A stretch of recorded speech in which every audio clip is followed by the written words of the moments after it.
good times. Uncooperative cat and live stream always go well together. Yeah, I wanted to warn people that, like, if my cat shows even the slightest indication she wants to be on my lap, we're basically stopping this whole AI art jam and letting her do her thing, because they're extremely freaked out because I'm not on the couch right now. You don't want that. That would be the last thing you want, an anxious cat. Yeah, look, they live here. I have to live with them. So whatever my cats want, I'm a crazy cat lady. What can I say?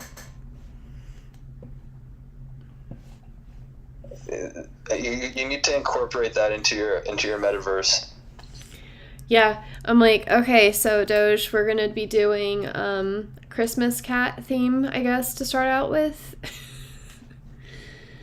Yeah, that sounds good. I might make some interesting cats.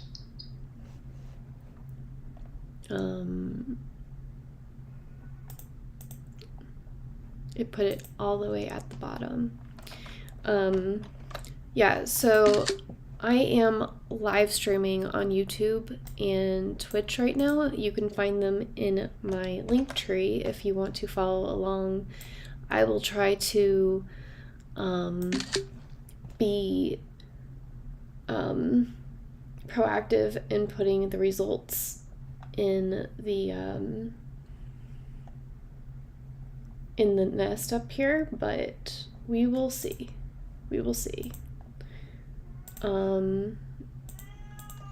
So we're just doing like Christmas cat at the moment because that's what Doge asked me to do. Well, that was your suggestion, and I just was like, all right, that was the first thing. I guess yeah, that's a good one to start with.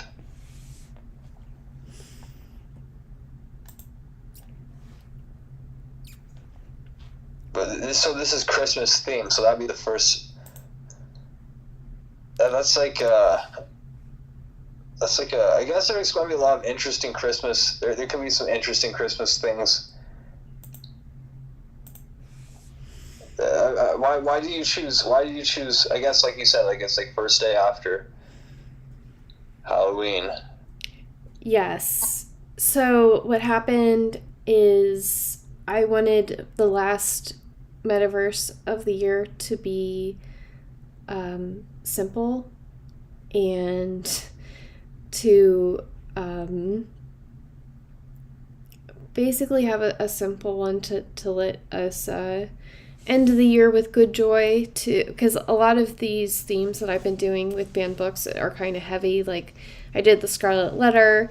This month we're doing Animal Farm with protesting and stuff like that. So I wanted just like a more lighthearted metaverse to balance it all out. Something that made us, feel good to see everything that was the result. So, yeah. Okay. I'm talking to myself, which is always a good sign. That makes sense. Yeah, I'm guessing that like when you choose these things, they aren't arbitrary, or maybe it is, right? But I just assume like you put like some like meticulous detail. Like, you thought through all these things, but maybe it's just arbitrary.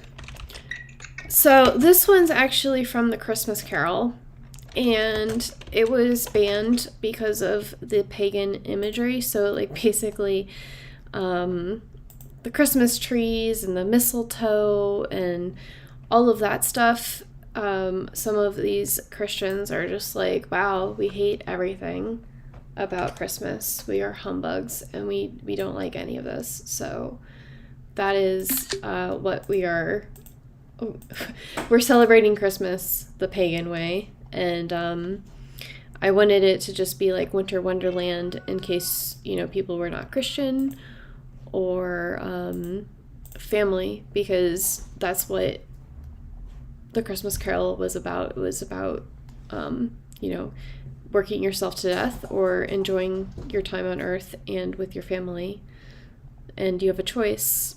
So that's why. So it was like a lighter theme, but there was a little bit of a thought that went into it. Cool stuff. And once again, like, I asked for your link for to sign up for your metaverse. I still didn't do it. Sometimes, like, I'm going to be honest, like, I go to the link and, like, I say, like, oh, there's, like, actually, you have to fill out a few things, and it's, like, not just, then I say, oh, I'll do it later, and then I think, oh, maybe it's too late, and then, I don't know, like, what I'm saying is, like, you seem to get a lot of artists regardless, right? And maybe you do that on purpose, but maybe there's a more streamlined system for that.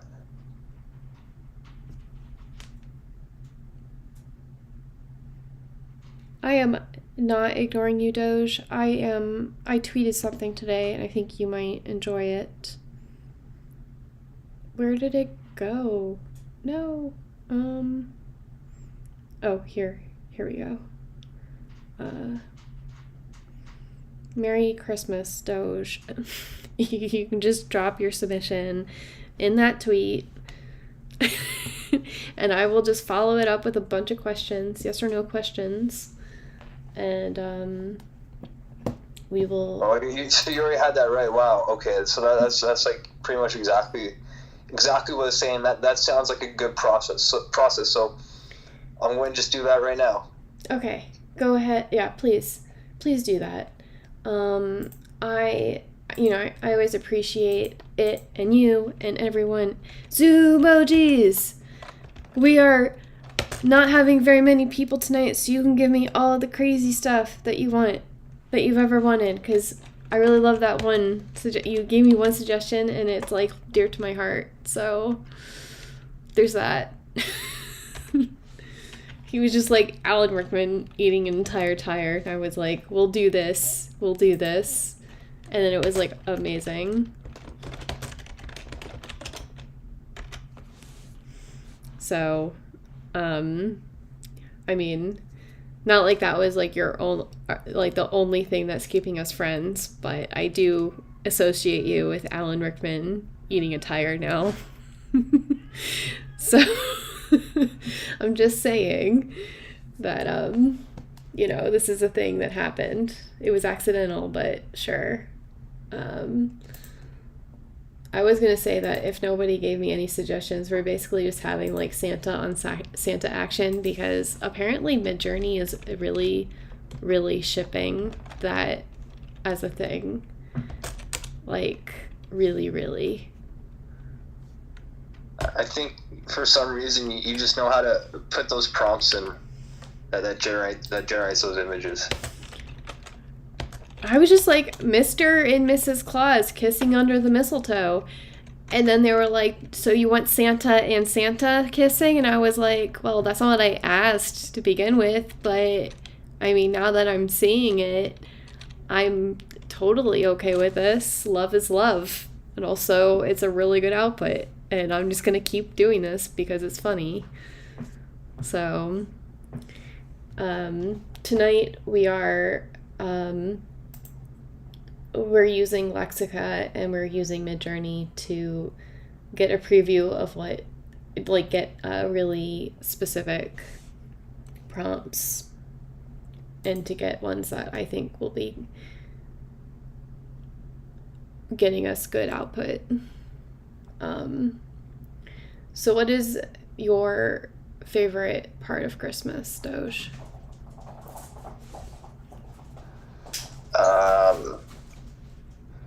That's a good question. I guess like now it's the time off work, like, but actually, like, relate to Christmas, probably the presents. Like, that's pretty nice.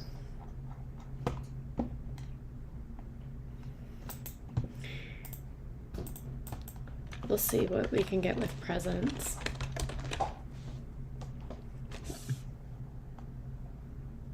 I like these. These have nothing to do with Christmas, but we're going to copy this prompt. And someday I will take screenshots and put them on the top. but maybe not. I don't know. So yeah, just so you all know, actually I'm gonna create a lounge as well, because why the heck not? So if you go into my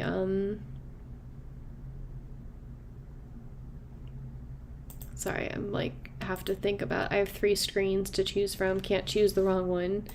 But yeah, if you want to go into my YouTube or my Twitch or my Discord, they're all in my link tree in my bio, on my profile. So hey Leah, how are you? Hi, I am already in bed, but I remembered you were having your space, so I wanted to come in and hang out for a little bit before I pass out. So, I mean, that's totally fair. That's super fair. Congratulations on your mint party yesterday. Thank you, and thank you for coming, and thank you for minting. And just like for always being so supportive. It's like you're one of my favorite Web3 friends. So thank you. I think yesterday was really about celebrating my friends that I've made along the way for me, and the people that have helped me as much as it was like celebrating myself. So just want to say again, I'm really grateful for you. I am super grateful for you too. You're one of the first people I met in Spaces, and I followed you into Levitated Arts Space, and just it's never been the same ever since then. You know? You all are amazing. That's it. So you're stuck with me. You even seen my apartment. I feel like I never have anybody over, but you've seen inside the chaos den.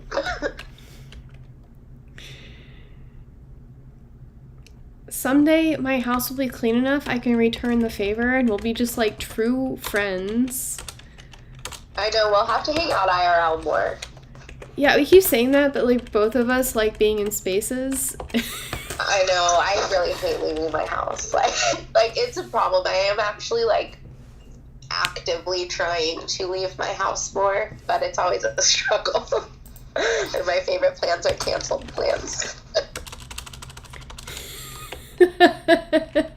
Sorry, that's amazing. When you're like, well, I had plans, but now I don't have plans, so it's the same thing.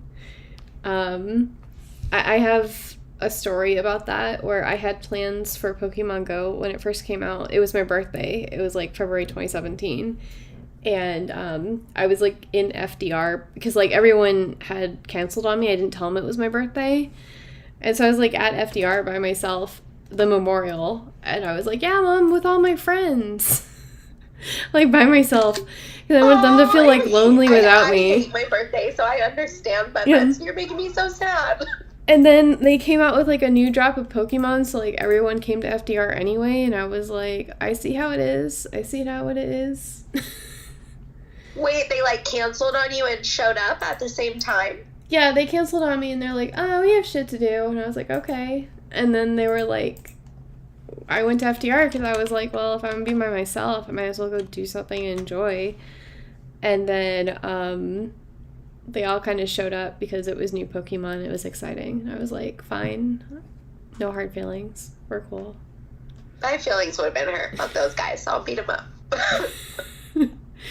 No, it was really cool. What is this doing? Oh, sorry, I was like, what is this? I'm like copying prompts from other people, so like it looks nothing like the cute stuff that is coming from the prompts to begin with, if that makes sense. Like I'm literally copying someone's cute prompt and it's coming out looking all like jacked. Basically, I don't know. Well, yeah, it's fine. We'll deal with it. Sorry, that I feel like I put a lot of work on myself. You put way too much on yourself. Like you like to do all the things. I do like doing a lot of things. I'm But I really do like this as a concept, the AI Artathon jams, because, like, you know, people want to support me, but sometimes they don't want to use, like, their own art, and that's fine. And now we're building this as a community, so it has more meaning to people. Like, you were in the room for this generic Christmas tree being made. I can't get enough of the Santas kissing. I think they're so cute. I know, right? It's such a funny thing for, like, an AI to do, because it's, I don't know, like, I wonder why it got that hang up. Like, I have absolutely no idea, and, like, I don't, like I'm just 1,000% on top. Like, I'm shipping this, like, this season. We're just gonna have a room of, like, kissing Santas, because why not? And they're cute.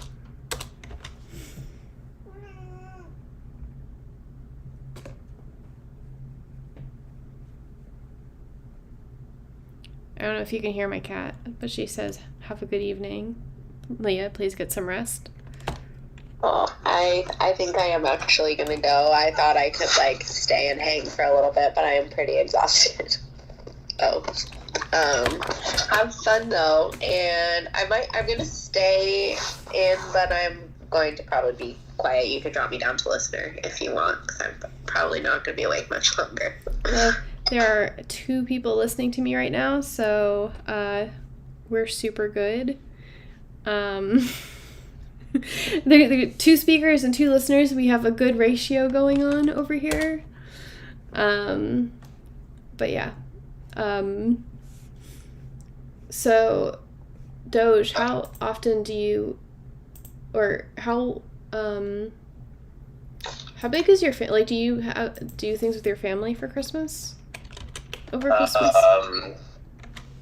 Well, yeah, I have a brother, and yeah, and you know, all my parents around, and I'll probably be meeting up with them for Christmas. Yeah. Oh, yeah. But I was just going to say that I'm making your PFP. Remember before I said I was going to make your PFP, but I'm actually it's going to be Christmas themed. It's almost ready, but you'll see. It's coming along well, actually. I appreciate that. I super appreciate that. Yeah, I meant to do it before, but got distracted. But you know, it's I still remember though. This, like, you know, I wanted to do your PFP, and yours is number 9.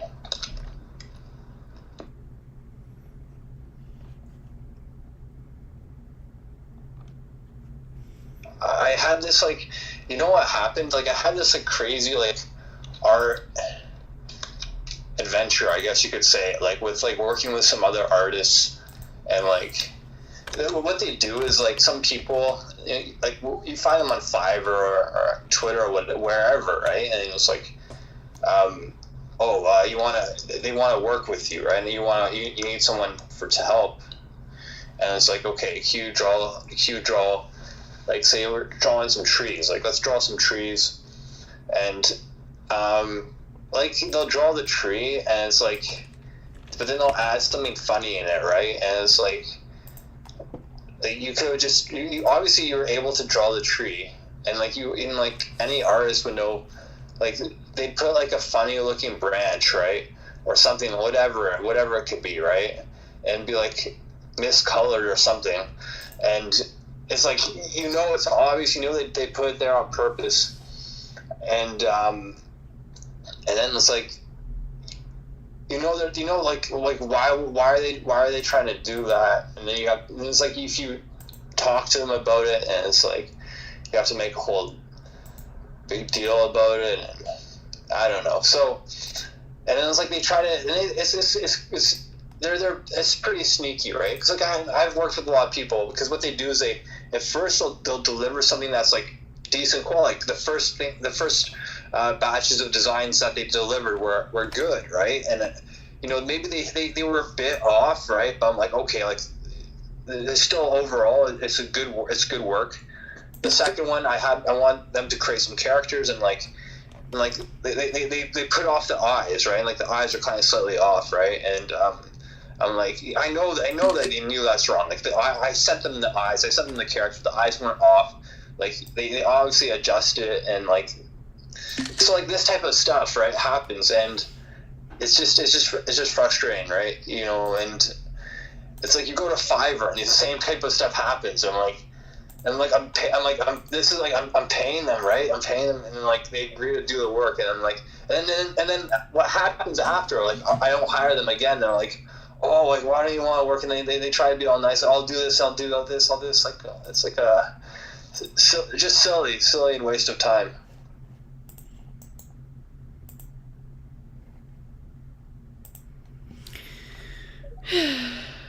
Anyways, that's my rant about the Web3 space, and like this stuff is nothing new, right? It's like it's in the Web3 space now. Yeah, I totally understand. Some of these can be well, okay, so I actually went like the AI route instead of hiring people, but yeah, I understand how it's like it's such a crapshoot. Fiverr, so like the work might be correct the first time, but then like you said, it's you might find someone really good, but then after a while, like they just don't do the work correctly, and it's like, why would I hire you to do something when it's literally less stressful and easier for me just to do it myself, except for the time constraint of me having time to do this, which is why I went on Fiverr in the first place. For me, the thing that got to me was like they're purposely trying to put in bad stuff, and it's like they're purposely trying to deconstruct like what I'm doing. It's like it's not even that like they're not even producing good work. It's like they're putting in time to make it. They're putting in more time to make it bad. Like that's the part that got me, right? I was like, come on, guys. And then they want me to work for them like again. Or whatever, they want me to pay them, right? Again, for them to work, whatever, right? It's ridiculous.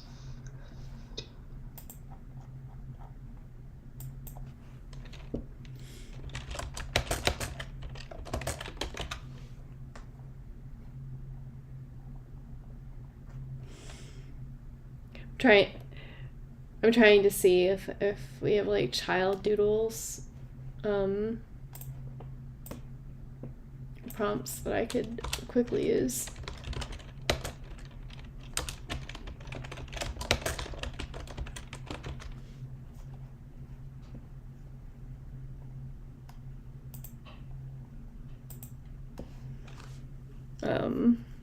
I'm unafraid of just using these prompts. Mostly because they never seem to actually come out the same, which is fine by me.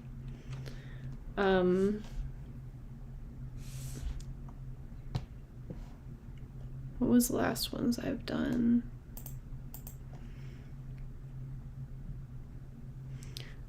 Yeah.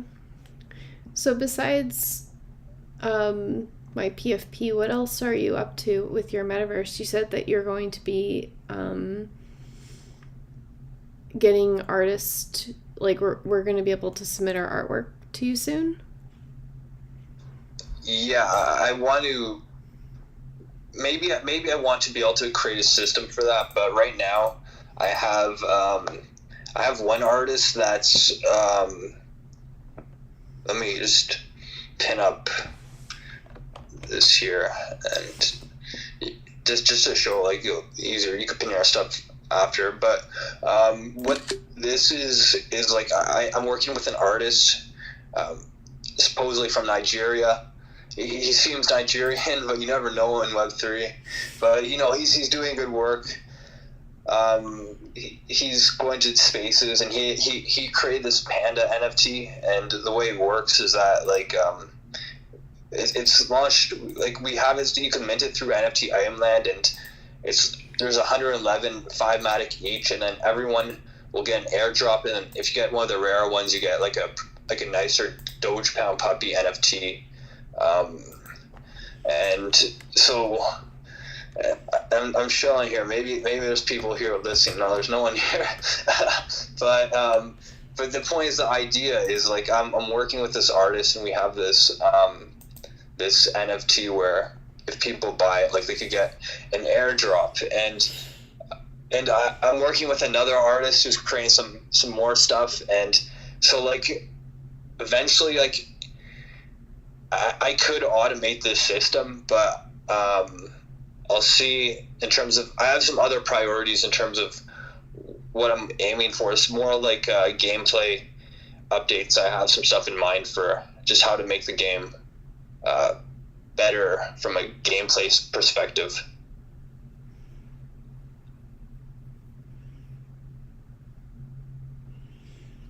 I'm gonna need you all to look at that really cute kitten that I just pinned up to the top. But yeah, I'm really interested in, like, just DM me. I like this is why my people don't want to use my Google Drive, because it's just like, DM me the details. I will do it, I swear. But like, I will do it, I swear, because I like doing these types of collaborations. Also, do you know about the VEC? They're doing their metaverse gallery, and they're accepting submissions until November 15th, and it's free. What's this one called? Their username is the VEC. Okay. I haven't heard of that. Yeah, I think we met before, but it's just one of those things where like they didn't really hit my radar, or like I just didn't like understand their pitch until recently. But they make their own metaverse, and I'm pretty sure theirs is like a legitimate like. Oh, I think I've tried that one where it's like more like there's like different rooms, and you click, and it's just you go into that. I think I've. Yeah, they're like a proper Unity game where it's literally a gallery, but they have a lot of foot traffic, so there's that. And they have a lot of foot traffic. Something about foot traffic. I have some candy canes of mine, and then I'll post it. Your BFP, but what is your opinion about this? The VEC, or the V Center. I just looked it up, and yeah, I did visit that one before. I didn't. Well, okay, so I think they have a lot of good artists, and like every metaverse that's not spatial has my support. Some of like the just basic things, like the way that you move forward and backwards was a little clunky, but I think over time like they'll figure it out, and I would rather support and cross collaborate with other metaverses than not. So, but they make their own special metaverse, and they seem like they're a cool team. Yeah, I thought it was cool that they're doing their own thing, and I haven't seen another metaverse like that, and it looks like they're going more for the collaboration element, like, so yeah, like that was my impression. So like it's like the type of thing that might, they'll just know a lot of good people, and that could be valuable. I mean, that's the thing with all of these. And plus, um, like, okay, so, last Friday, I got told off by the Creative Owls, and then, he actually apologized to me on Monday, but he has a spatial, and he's sponsored by Spatial, and he was telling everyone that he had like 10,000 people come to his spatial gallery, and I was like, I'm okay with, I know about 20.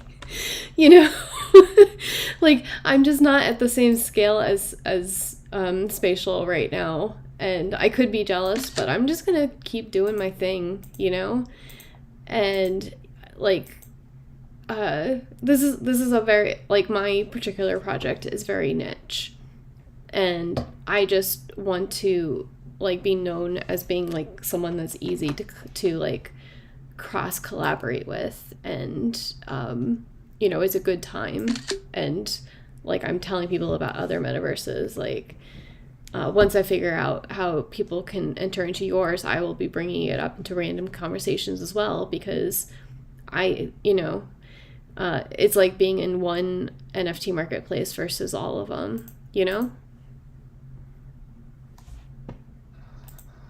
Yeah, I think it will be interesting to see how. Sorry to hear that, he gave you some attitude or whatever. I don't know what that would be about, but I think there's going to be a lot of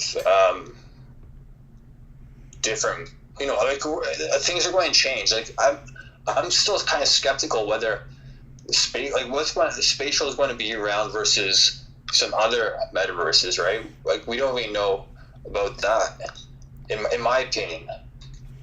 Like, some other gallery could come along and just do what spatial does a lot better, and people will just migrate there. I could see that happening. Dear Amy, okay. I think it's gonna be like OpenSea, where they have like the first to market advantage, and like, people know about them and they kind of trust them. So like, they'll always be around. I don't know if they'll always be the most popular, but as long as they stay free, I'm pretty sure like people will have, their galleries, and then another gallery, and then, that's why I'm going to be, in the new year, when I'm only doing 4 galleries a year, doing my training course that's like, hey, if you want to, make your own gallery, like mini gallery for your own webpage, and then portal over to your ones that are in other places, then to me, I think that is, it's a good move for companies, for like brands,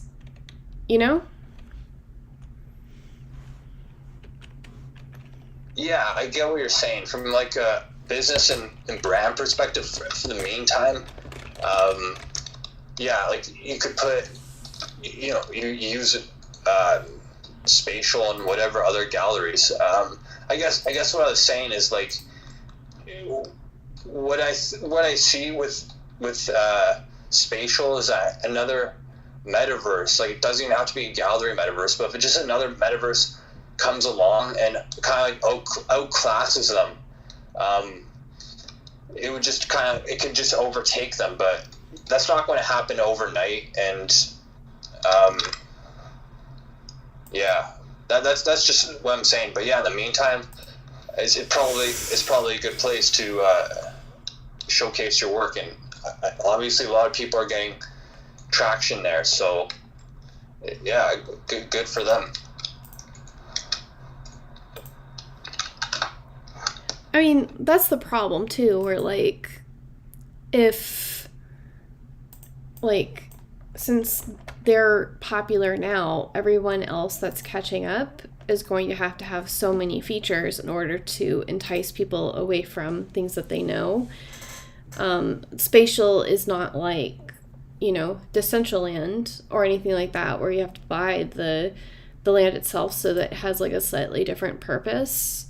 But like, do you actually need to own a metaverse and the plot of land in order to show your VR environment? Like, some people might enjoy it, but like, I would argue it's not like necessary.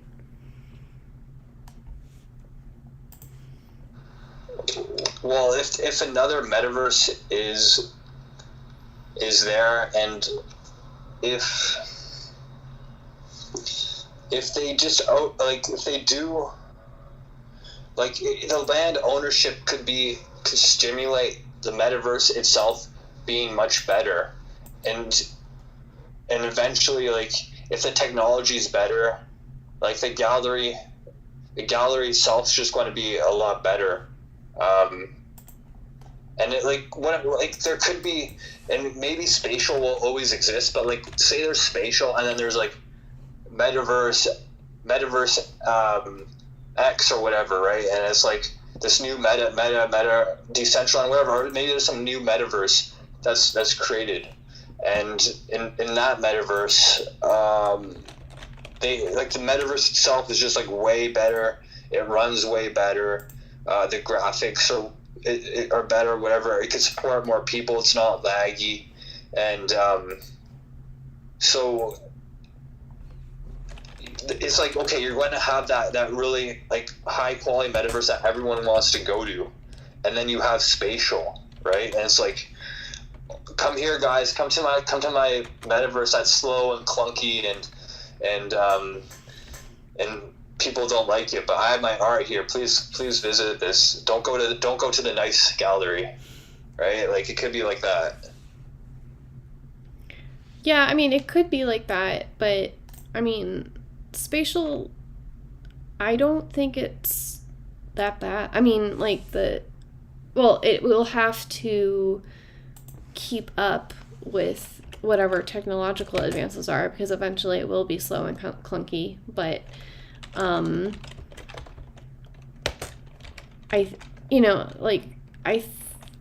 they put parameters into their universes so that you can't like exceed certain poly counts, so that the experience is pretty good for the users, which, like, that's why I don't go to metaverse spaces, because they're all spatial bros, and like,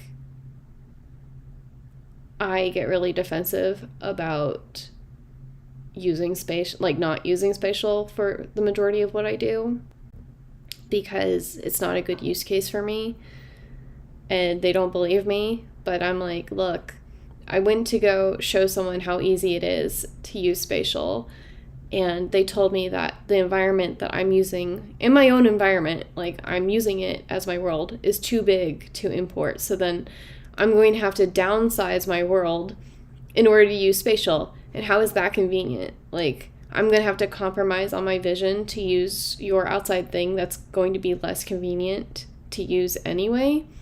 Like, no, for me in particular, because I'm making a metaverse, I'm not going to use spatial.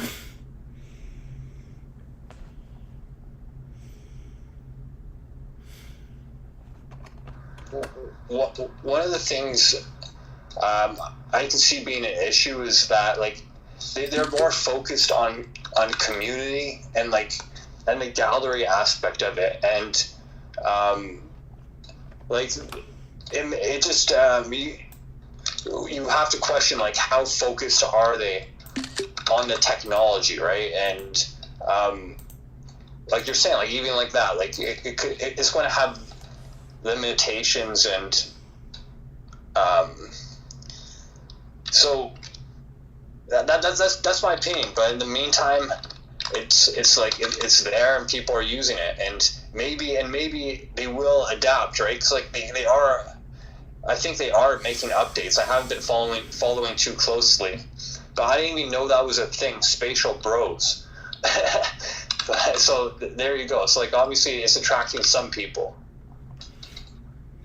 Pretty sure I'm the only one that calls them spatial bros, but like it's just really frustrating for me to say like, yeah, when I'm making enough money, I'm just gonna hire someone to deal with spatial because I don't want to deal with it. And they're like, no, you don't have to hire someone. You can just do it. I'm like, I do not have the time. Like, I have so many things as the founder that I need to do. I've identified this as something that annoys me that I don't want to do, that I will just hire someone to place these images for me because I don't have the time. Like, thank you for telling me I don't have to and I can just learn it. It's not that I can't learn it. Sorry, I'm getting defensive at you. Like, not at you, just like heated about this again. It's just like, and I can't, like, I'm not going to say that to people, but like I'm thinking it really hard and it's a little stressful for me, just personally. So I just like don't go to those spaces because like, why be stressed? And like, it's just not helpful that I'm just like, at every turn, I'm just like, well, I don't use React. I don't, I use A-frame. Like, at every turn, I'm using like a weird ass technology and, it's fine. It works for me. I'm happy with it. It doesn't piss me off, which is great. And I can do it every month, which is also great. But, it doesn't make for a lot of people where we can like bond over like shared technology and like woes of what's going on. I think it's going to change right now. I think everyone's really hyped up on certain technologies like Unity and Unreal Engine, and I think those are really important technologies, but people don't realize what they're getting into, and like they don't realize how expensive it is, and if everyone else is going to be using those technologies, it's like it's going to, there's not everyone's going to make it, right? And people, and then people might start, like I launched my own open source repo. Not many people will download it, but if I promote it, I'm sure more people would, and maybe more people will find it. Maybe they'll make their own forks of that. And it's not just my repo, but like the point is like that's my repo is an easier entry bar, right? It's like you don't, like, I'll tell you, like my metaverse only cost me like, I don't know, like $20 a month, and like I have like a couple hundred users, and it's like, but people want to get expensive servers and all this stuff, right? And they don't understand. They're just looking at the fancy stuff, but people will learn over time, and also the fancy stuff will become cheaper too. But right now, I think people are getting over their heads with all this Unreal Engine and stuff, Blender, whatever. It's just really dumb that I have like a somewhat successful like metaverse startup and I still don't qualify for like a metaverse job because I don't know Unity, and I could learn Unity, but at this point, like, I'm not going to spend like 6 months getting good at Unity when like I'm already good enough to have a successful business using what I'm using. Okay. I get what you're saying when they have those like specific requirements. Okay, I don't like these candy canes. It's frustrating. I was trying to make these candy canes and it's not quite right. All right, I'll just give you the character. I'll add something after. I want to keep you waiting, but I'll give you the base character, and I'll add some Christmas themed ornaments or something. But yeah, that doesn't, it's like, let's make a PvE game, right? And it's just like, okay, let's copy someone else's smart contract and do exactly whatever someone else did, and like, and like that's all that's all they see, right? And yeah, I don't know. I don't know what to say about that.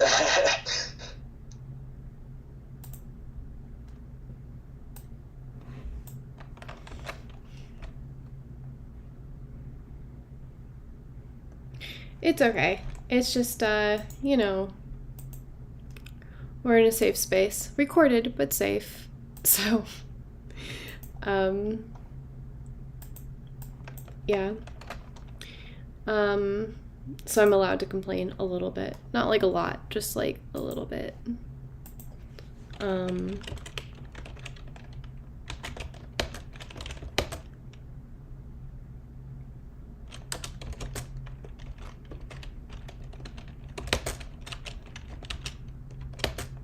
Now I'm like actually working at a prompt, so don't mind me.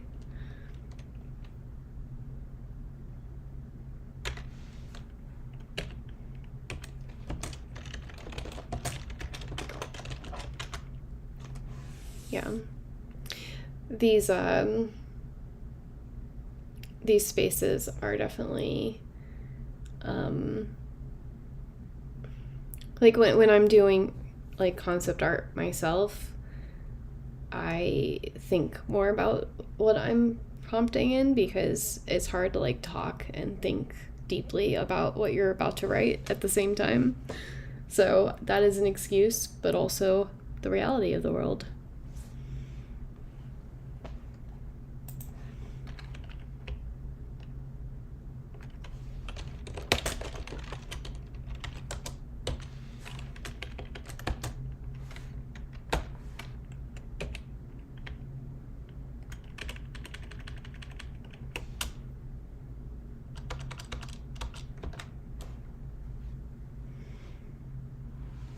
Sumoji said that they're super tired, but if you have any funny tweets, or like if you want to DM me something, I will definitely put it through right away. Right now I'm just doing random things as we're talking with Doge to pretend that we are actually having a productive AI art jam session.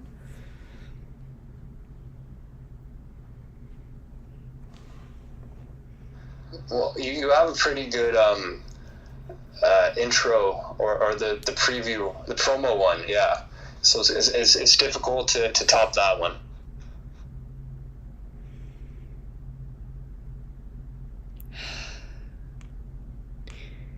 Yeah, you know, the usual. Like, we'll try. Sometimes people do give me cool things, and we're able to, you know, top the promo. I guess that's always the goal. But, yeah. It's just, you know, I just want to hang out with people and also create work for myself, because I can't just hang out with people and not be productive at the same time. It's not possible.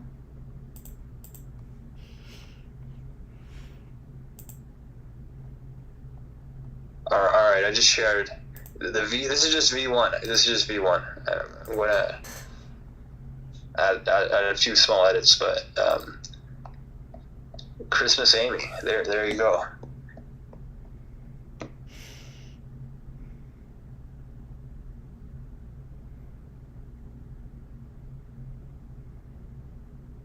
That is so cute. Oh my gosh. I love my green hair with the streaks. Cool. I'm happy you like. I tried playing some Candy Kings, but it wasn't working for me. So I have to figure out something else. And then like as like ornaments, like I want to put like kind of like mine where it has like the hearts like 3 on the side. I want to put something Christmas themed there.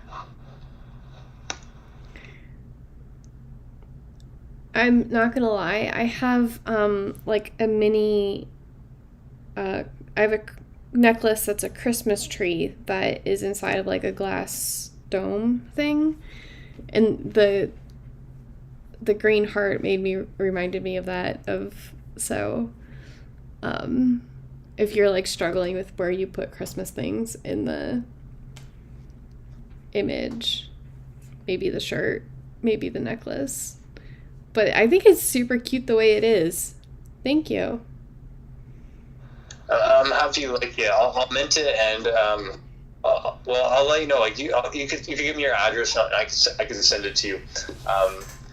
But yeah, like, it's up to you. But you don't have to like put it on your profile or anything. But just in case you want the actual NFT, I can send that to you. I appreciate that, and I will display the heck out of it in my metaverse this month, or actually in December. Yeah, this, thank you. That'd be cool. Thank you. And I have, you gave me an idea for what to put for the Christmas element in it. Nice. Well, I'm glad I could help. That's another thing why we do these AI artathons, is to inspire people. What are they going to actually put in my gallery? What kind of things am I looking for? Like, what are we as a collective thinking that this is about? So,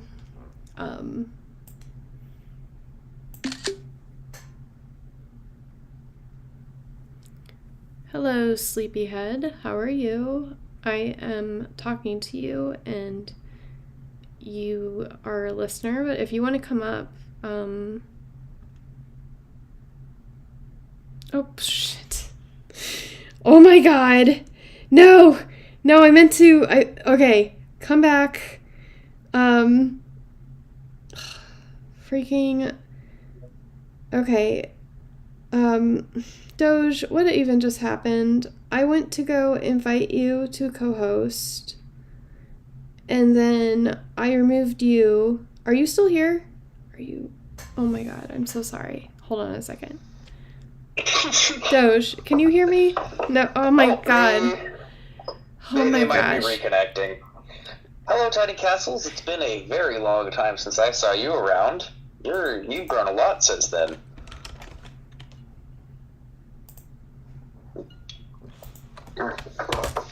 Hello. Hi, sorry. No, I'm a little distracted. I need to apologize to Doge real quick.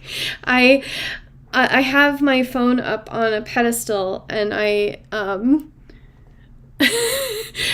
went to go invite him to co-host, and I removed him from the space.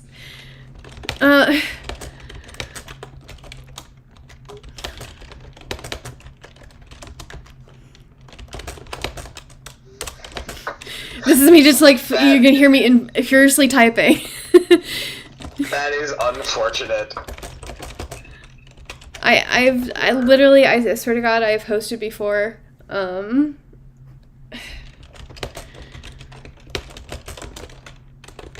Anyway, hopefully you can come back. I didn't do like the remove and like kick out from, so yeah. Anyway, you need to allow me to join. What is this going on? I've never done this. To join? Holy shit, people, don't press buttons. Yeah, I guess not. Let me go. Hold on a second. I'm doing great, Sleepy Head. I'm amazing. Absolutely nothing going on. There's an option. Oh, you know what? It's probably in people. I mean, this is educational for me too. I don't know you could do half this stuff. Okay, so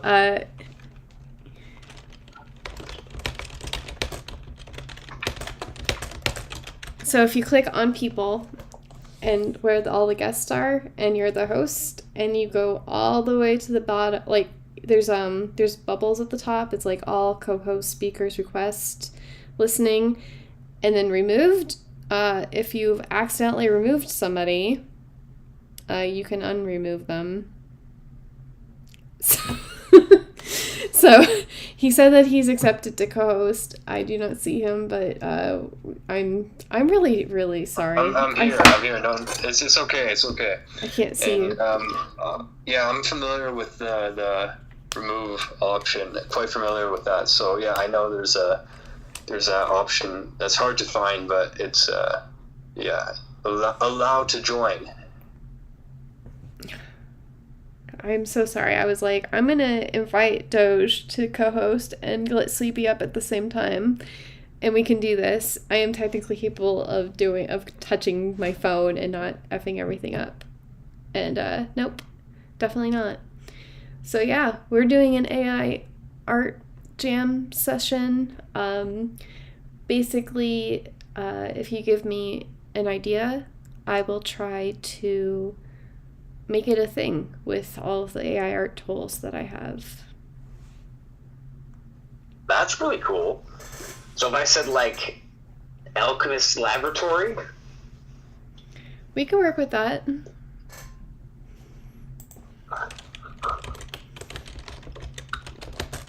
How about difficult candy cane?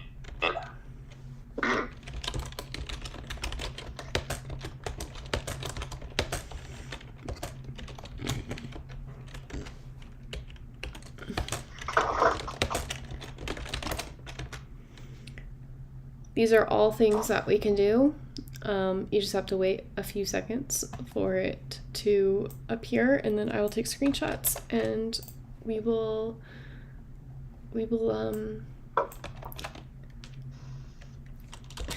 see the output. Basically what this is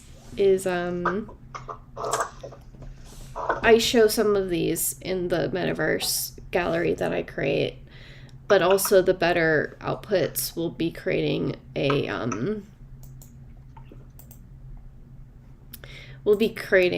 NFT collection. And for this month it's Christmas themed, but the charity is NAMI, so 50% of this charity collection will be going to NAMI. And my entire project is based around how much can we do and help people, and it actually, be a viable project. So I showcase artists for free, and 100% of the profits from the tickets sales go to charity, and then these NFT collections are just add-ons that help raise more money for charity. that's really cool.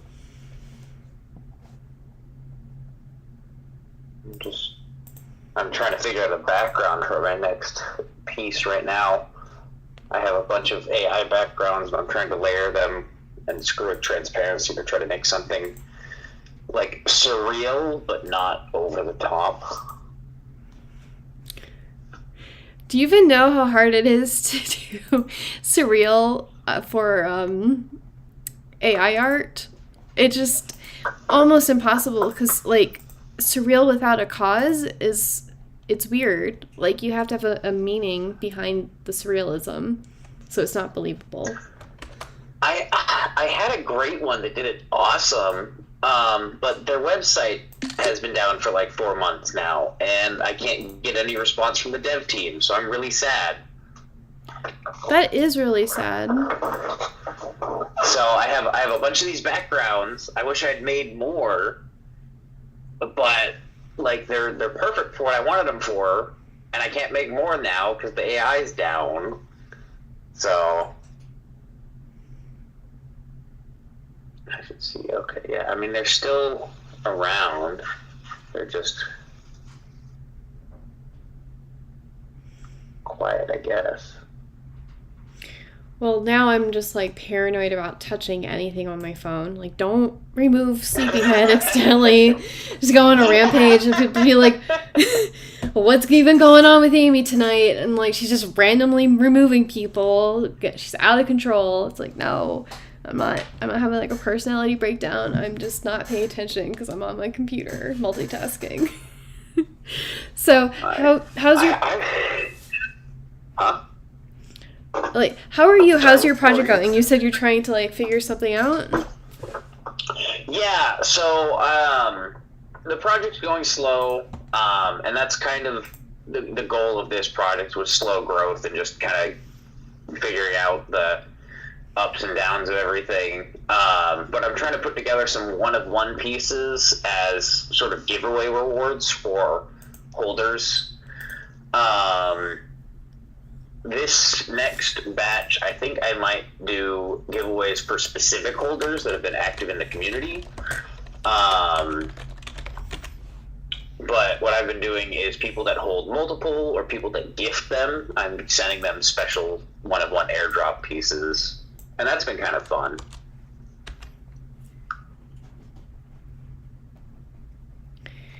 So, have you heard of Droppy's tool for doing airdrops? I have not.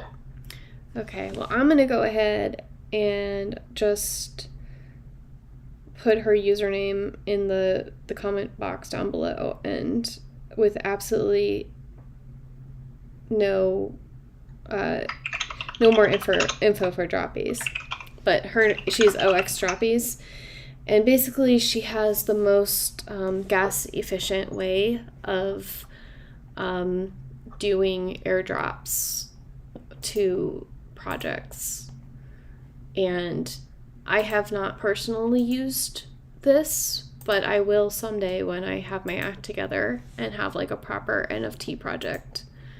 But from what I gather, it's like you can very easily get like the addresses of people that own your NFT art, and it's just super gas efficient at you pushing out like airdrops. So it might or may not be helpful for you, but wanted to take the opportunity to, shill a friend.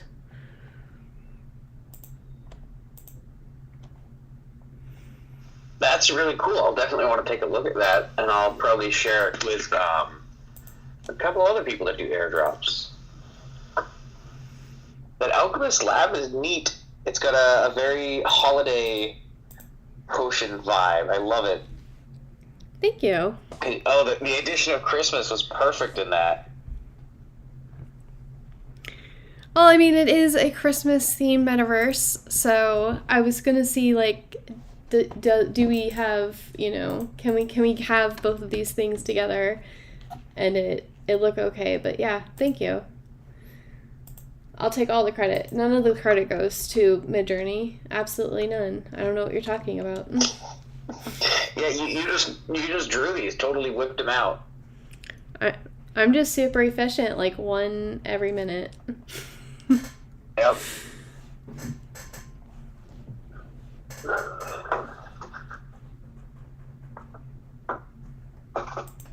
If you were to do a project, would you theme it like how mine's like Sleepyhead, so mine's all this sleepy dude, or would it just be kind of your artwork that you generate? What do you think you'd like to do? So I do have my Genesis collection, and as I was doing all of this Midjourney and AI artwork, I found a style that I identify as being like me. Like, it's kind of weird, but it's just like, this is the prompt that is if I was actually able to do art like that. Like this is it. So I have like a watercolor AI collection that is my Genesis collection. But other than that, I'm pretty happy to like do like mini collaborations with different projects and just do like random Midjourney outputs.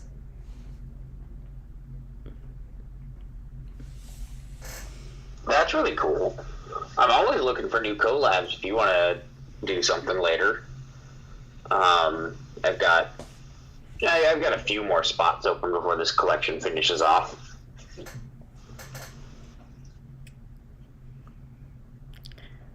The responsible person within me wants more details about like how involved these these collabs are, like what's expected. Is it like the Sabette thing where, or is it different? Most of the ones that I've done so far are like either I'll use, like with pixel art, I'll like duplicate an asset of someone else's collection and then fit it into a sleepyhead, so it kind of shows both our collections at once. Or like I've made custom sleepyheads and had other people put it into their artwork.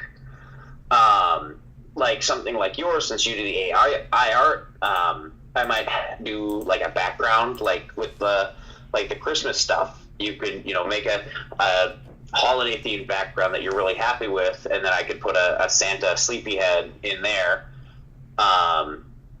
And I'd probably use that.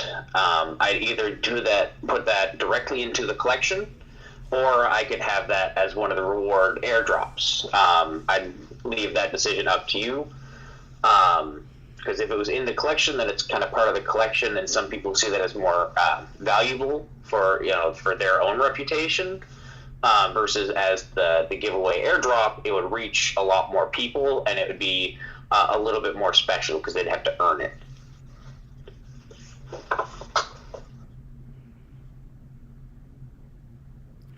That's really interesting. Yes, let's DM. It might not be until the new year because I'm kind of looking forward to a break. I'm changing this from being once a month to being quarterly, and I'm basically doing a theme redux in January, and it's going to be 3 months of just like repeating the themes of that we've already done for Banned Books Art, because I was a very new project and like I've already done Alice in Wonderland, so it gives us plenty of time, because like that's going to be my first like AI Artathon NFT collection when I push it out properly, so that would be a good time for us to collaborate and get like the ball rolling with that. And I mean, I'm just looking forward to not doing like 12 custom galleries, to just do 4 and like be able to actually promote people and not be like, shit, like I'm making this from scratch. Like literally I'm laying out tiles on the floor right now and it's like 4,000 lines of code, and like it's a little much, but we'll get through it. But I don't want to have to do this every month because it takes like almost 3 weeks to create the gallery.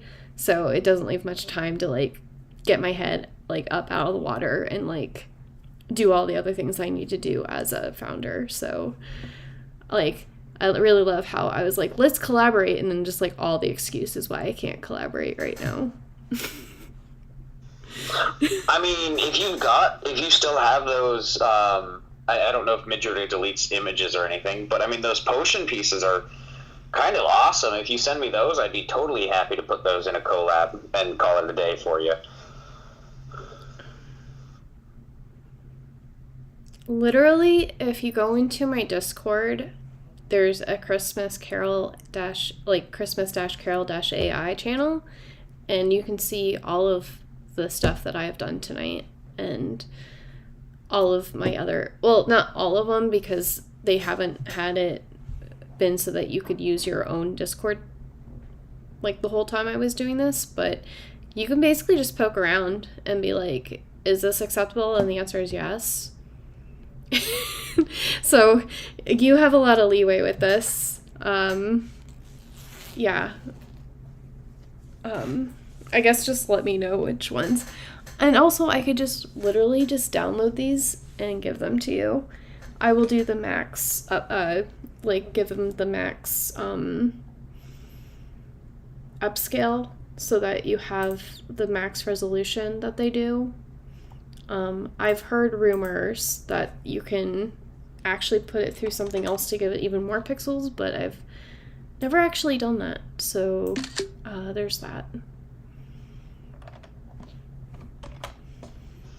Are you streaming right now while you're in the space? Yes, I'm streaming in the lounge. I'm streaming on Twitch and on YouTube. So yeah, you can see what I'm doing. I am an open book. Wow, these are so cool. Thank you.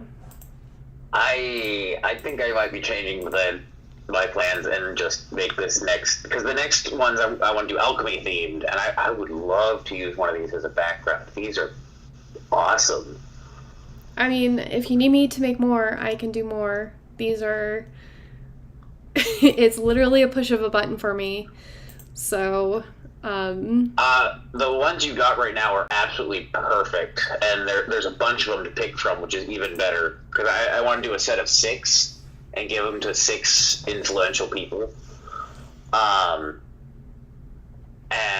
And so I want to all have the same theme, that alchemy theme, but having the different back. This is really cool. I like that. Yeah, if you're okay with it, I would love to use some of these potion ones, and I'll give you credit, and I'll write a little blurb about how awesome you are, and then I'll tweet about it and send it out to a bunch of people. yeah, that's absolutely acceptable to me. This is how a collab should be. Like,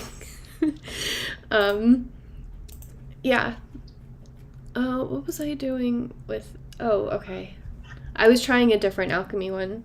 See, sometimes when you use more words, it doesn't come out better. Sometimes it does. It's kind of like a little crapshoot over here. These, the ones you got are just the perfect amount of surreal, and with alchemy, it works so great because they write in code and ciphers and stuff. So when the text is gibberish, it just looks like alchemical text. It's fantastic. I mean, most of this goes to Midjourney. Not gonna lie, but hey, it's Midjourney is the brush, or is the Midjourney is tool. the canvas, Yeah. and your words are your brush, something like that. yeah, it's These like, are so fun. well, now that I know that you like it, I'll just make these with different aspect ratios in case that's a thing you want. I don't really have an agenda tonight. We have time. I'm getting a call. I will mute for one moment.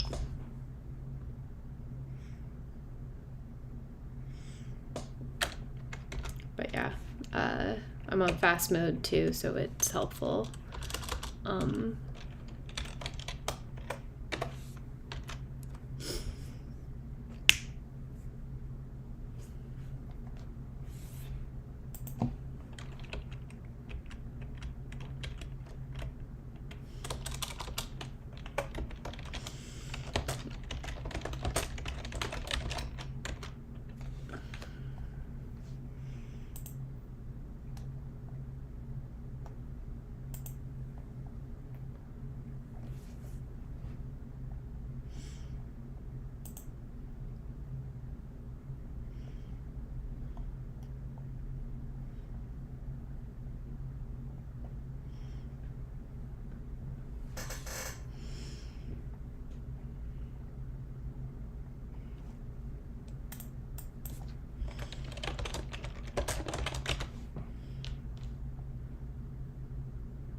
All right, testing.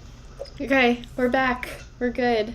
All right, my phone does not like spaces and phone calls at the same time. You know, I bought a domain that's not protected. Like, it doesn't protect your information. It was a .us domain, and I got so many spam calls that I just put it on silent. And for some reason, if I'm getting a phone call now when it's on silent, it doesn't kick me out of a space. So I just haven't turned noise back on my phone. So there's that. These are so cool. I'm going to nerd out about these alchemy images like all night. I love them. I mean, we're not really doing anything else, so I can just like keep making variations for you. Since you like them. I need to finally I need to actually just mess with Midjourney, because everything that comes out of it is so nice. Yeah, and you know, my second job, which I haven't actually been working at for like 6 months. I should probably like oh shoot. I was talking to you and I was on mute. So my second job, they do well, they haven't really published their main thing that they're trying to do, which is something really cool that they should get going on, which is like the artists give them like 13 examples of their work, and they make a AI model that's based off of their work, and then that way whenever anyone uses a prompt, it's using their style, and then they get like a royalty from the generated art. But they also made like a Stable Diffusion clone, which I've been kind of using over a little bit today. But Stable Diffusion just makes you have to understand the wordsmithing a lot more before you can get an output that is even close to as nice as Midjourney. So that was a very long story.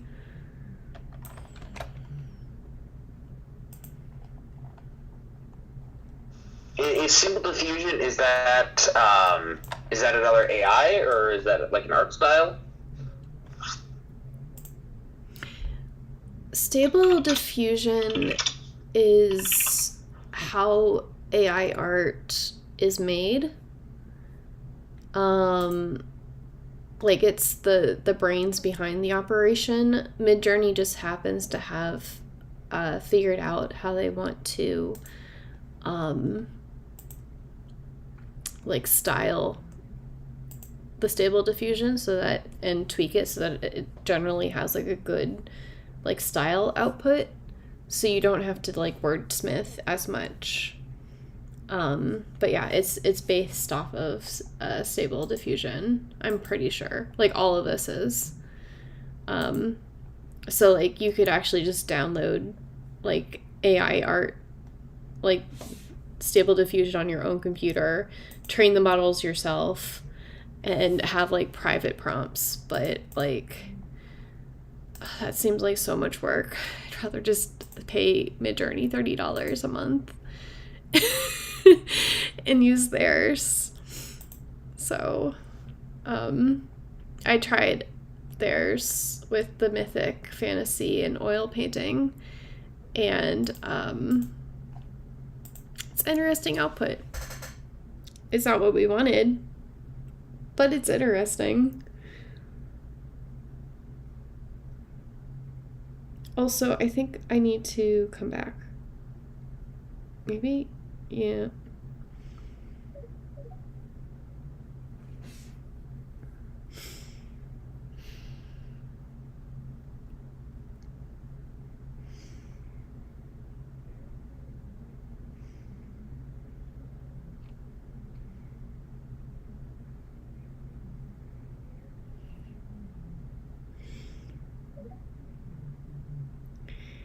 Hey, can you hear me now?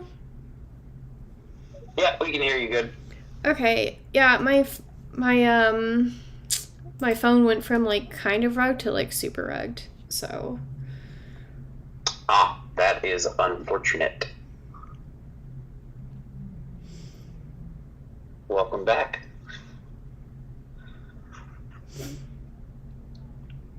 And you're sure you just didn't hit the wrong button again? No, I'm pretty sure I didn't just hit the wrong button. Like the entire screen went black, and I was like, I don't even know if you heard the thing where like I'm actually trying to use my my second job's oh yeah, well you did, because you were asking about Stable Diffusion, so you heard at least some of it. Yeah. Yeah. But I'm trying it now again because you should probably try. Like I want to be like a marketer for them and do more like not programming anymore. But like we're sitting here, I'm using Midjourney, and like the outputs make sense for what we're doing. And then the output for this is nice, but like I would have to work on it more than, and like these last two things I'm pulling up here is from my second job, and like it's the same prompt that we had with Midjourney that you're fanning over. Like it's Alchemist Laboratory Christmas, and it's not that. So anyway, I would like to just keep inviting Jen until she can come up on the stage, and then we're going to invite Streamcatcher up on the stage. Hey, Jen. Hey, what's going on? Look. What's that last image from you were saying? It's I lost you. It's from text-to-image.io. It's a stable diffusion based website that I'm technically employed for these people, but I haven't. What was the prompt for this one? It was Alchemist Laboratory, Christmas. Versus, it's interesting. It's like a womb or something. That's what I first thought. Yeah, when I saw it, because I feel like all of these things like sucking the life force off something, we don't know what that is. Yeah, like whoa, those are really different. Yeah, like they're cool. They're just not like Midjourney. What we asked for. I think with enough like time and effort, we could get the same or even better output than from Midjourney with this. Yeah, I don't think you want the same. I think having like different things is good, but you're saying, I guess, like more specification in terms of the text, or maybe adding suggestions. Like I think I sent you a tweet a long time ago about some suggestions people had used for Stable Diffusion. I don't know if like adding those to that website, like, you know, here's some tips, not necessarily the same ones, but like the things that might be helpful. And then maybe that will actually help users to train the model as well. Yeah, you could do like, you know, parentheses and like, I'm sorry, but this llama is really cute. Why are we talking about llamas? Someone asked me for a candy cane. How do those things how do they how are these things related? Only tangentially. I was looking at Midjourney for candy canes, and they had a cute llama output, and sometimes when you use their exact output, you don't get cute things, but this llama is freaking cute. Let me also, hi Streamcatcher, how are you? Hi Amy, how you doing? I'm doing really good, honestly. Good. We're here, we're creating art, chilling out. What's not to like? Awesome, we'll love it. Yeah, I was. You were talking about Midjourney and getting results and different things. I've had a lot of fun pushing things through Stable Diffusion, then Midjourney, then back through Stable Diffusion, doing in painting. It's fun because I have an enterprise account with Midjourney, and I'm running it in relax mode now because I don't want to waste my last 15 hours of GPU time. But I have Stable Diffusion running locally, and I'm putting another. I'm going to get a 3090 or a 4090 ASAP, so I can do that Dream Boost stuff. Yeah, like I figured out how to do the image prompts with Midjourney, which I don't do super a lot because like the image weights sometimes, like when you get it off, it's like either just the image or just not related to the image at all. But you know, it's really fun to use like the Google Collab notebooks to create like animated diffusion model stuff. But like half the time it's broken, and I don't know what's like wrong, and I haven't actually like looked into it. Do you have an NVIDIA card? I have it on my Google Drive. Like, I haven't downloaded it. Oh, you're running it. Okay, okay. Yeah. I was gonna say if you were running it locally, if you had a NVIDIA card, you could download the automatic web GUI. Have you heard about that one? No, so I'm thinking about actually buying an iPad so that I have a second monitor on my couch when I'm making my metaverse. And while I have it, I can probably run Stable Diffusion off my iPad, right? Like, it's powerful enough. It's basically like a powerful phone. Yeah, I mean, what I've seen so far about the stuff that's running on the M1s, I mean, the M2s are probably a lot better, but I don't know by how much. The M1, I used Diffusion B on it, and I was less than impressed. It crashed through I only have a 256 gig M1 Mac Mini, but it crashed basically crashed the computer. Was sucking all the swap memory out, and I mean, it wasn't stable at all to run Stable Diffusion, and it was really slow when it worked. So, and I mean really slow. So I don't know. I mean, I'm sure that there's going to be a lot of cool stuff coming out for the M processors for Apple Silicon that you'll probably be able to take advantage of. So it wouldn't be the worst investment in the world. But right now, all the really hot stuff, the Dream Boost stuff where you put you train it on your image and your body and whatever, and then you can make yourself into Neo from the Matrix or a Lego figure or whatever, and it maintains stability. That kind of stuff's all being done on locally on NVIDIA cards, or you're running it because actually the whole automatic GUI, I think you actually may be able to run that by running GPU time, like Lambda or some of the other GPU companies that are out there that just rent you by the minute or by the hour or whatever. You can do it that way too. So you could actually run it through a browser, that way on your iPad in some fashion somehow, maybe. Maybe, because I joked about like just buying another laptop to like just like have my own like local AI. I'm like, this seems a little, I don't know, like over the top, I think is the word. Like, are you hurting for space? Well, I mean, it just seems excessive. Like now when I'm at work, like I usually have like my laptop open and 3 monitors, and then when I get my iPad, I'll probably have my iPad out here too. So I'm gonna be like 5 computers in deep and be like, what am I even doing? Am I serial experiments lane? Like I know that I really just want like a Web3 job, and that Web3 like it stands for 3 jobs, but like having like 3 whole laptops is kind of ridiculous. Well, I think that you've got the whole setup. You just haven't decided to capitulate and get the desktop that sits under your desk that you can slap a card into and pull it and get the new one and slap that in, because that's where the power comes in. It's like when I sit down, I'm playing with Stable Diffusion, and at the end of the night, I'm still playing with it. I actually tunnel in via VNC using my iPad, so I'll be sitting on the couch running my PC in the studio downstairs doing Stable Diffusion, and then I find something I really like, and I'll set that off, and I'll run like 1,000 of those images overnight.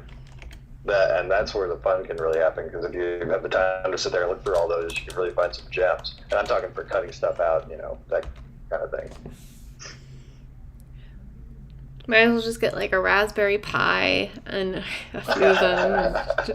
It's just like this just keeps like escalating. All of us, and then I become like, I mechanize my entire condo, just like one big cable. There you go. No, the ability with which to iterate and the speed that you can iterate at definitely improves your final output as an AI artist, your choices, the things you can do. Just having more there is always better, in my opinion. Yeah, I mean, I really do enjoy AI art, mostly because I don't, like, I'm not a digital artist, so, like, it's really good for my creativity and, like, as a creative output, and, like, for my metaverse, just, like, if I need to put an image in a weird location that people, like, won't be able to see the whole image, like, it's so much easier and better to just put something I've made myself in that location so that like people see something interesting but they can't see it close up, so like I don't feel bad because it's mine. Like, I wouldn't put someone else's artwork up there, but like a lot of metaverse galleries, they're limited to like what you can see well, which is at eye level. So my belief is like you should look up and you should be able to look down, and there's a lot of space that is not being taken advantage of in a lot of metaverses right now. I bet Mark Zuckerberg's team is probably like listening into these like conversations, like, take note, we gotta make sure that we can look up and down. Have you worked or talked to I just forgot their Isles of Meta, their team at all? Because you can look up and down in their metaverses, and they're really nice. The quality is absolutely stunning. Someone at some point, because Carrie Zeller, she got like a free Isles of Meta, and I was like, hey, can I just like go into your environment and see how much I hate using it, or like how easy it is? I guess maybe I should have put that as like, let's see if I like using it, because I don't want to purchase it and then be like, wow, my company purchased an island in Isles of Meta and it's like spatial and I don't like using spatial, so why would I own something I don't like to use? But they seem really nice, honestly, and if anybody has like, I am like, if you have a metaverse and you give me art, I can portal to your metaverse, but the ask with the metaverses is that we cross portal, so that like if I give you art, you portal back to my metaverse, and that way we can cross-pollinate metaverses, because people that are in a metaverse looking at art and portaling to a new metaverse are the type of people that, enjoy this type of world. So. Yeah, I think that's a good idea. I think that's going to be more common, and I'm definitely I'll add a part in my metaverse for your stuff, right? And like I could have like a whole room for banned books or whatever, like whatever you want me to call it. Like I'll add that in it. Have a portal to your gallery.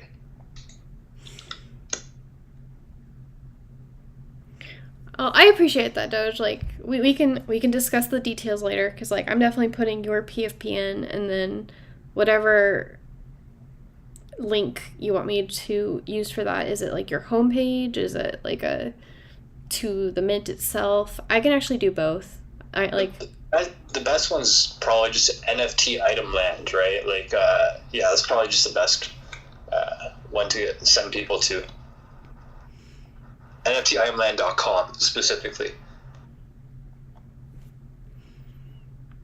And I will be DMing you later to be like, and you're sure about this? Because,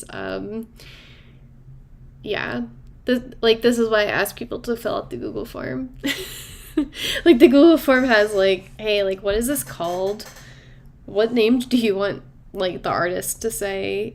What link do you want me to put in the gallery? But I understand, like, it's so much easier just to be like, and I'm just going to put it in this tweet, which, by the way, there is a, in the nest near the beginning, you can pretty much just, like, if you have a Christmas or Winter Wonderland or family themed art, you can make it a submission by just tweeting about it. And I will definitely remember to put you in my gallery.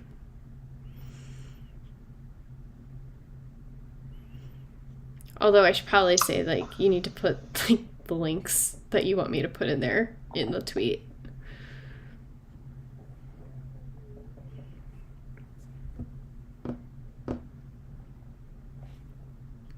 How are your ticket sales going? Pretty good, honestly. Considering that I've been in spaces less because I'm taking my full stack Solidity course, that I don't think I'll ever be finished with. I mean, it's 32 hours long, but like, you know. Anyway, I've been working what on kind it. of course is it? It's a full stack Solidity course. So we went Oh, through, okay. Sorry. yeah, basic Solidity. I learned about hard hats, so I have it like working locally, like a basic like fund me type contract, and we just did like a plain HTML like MetaMask hookup thing. So yeah, like we're gonna be doing. Could like, you integrate that yeah. into WordPress?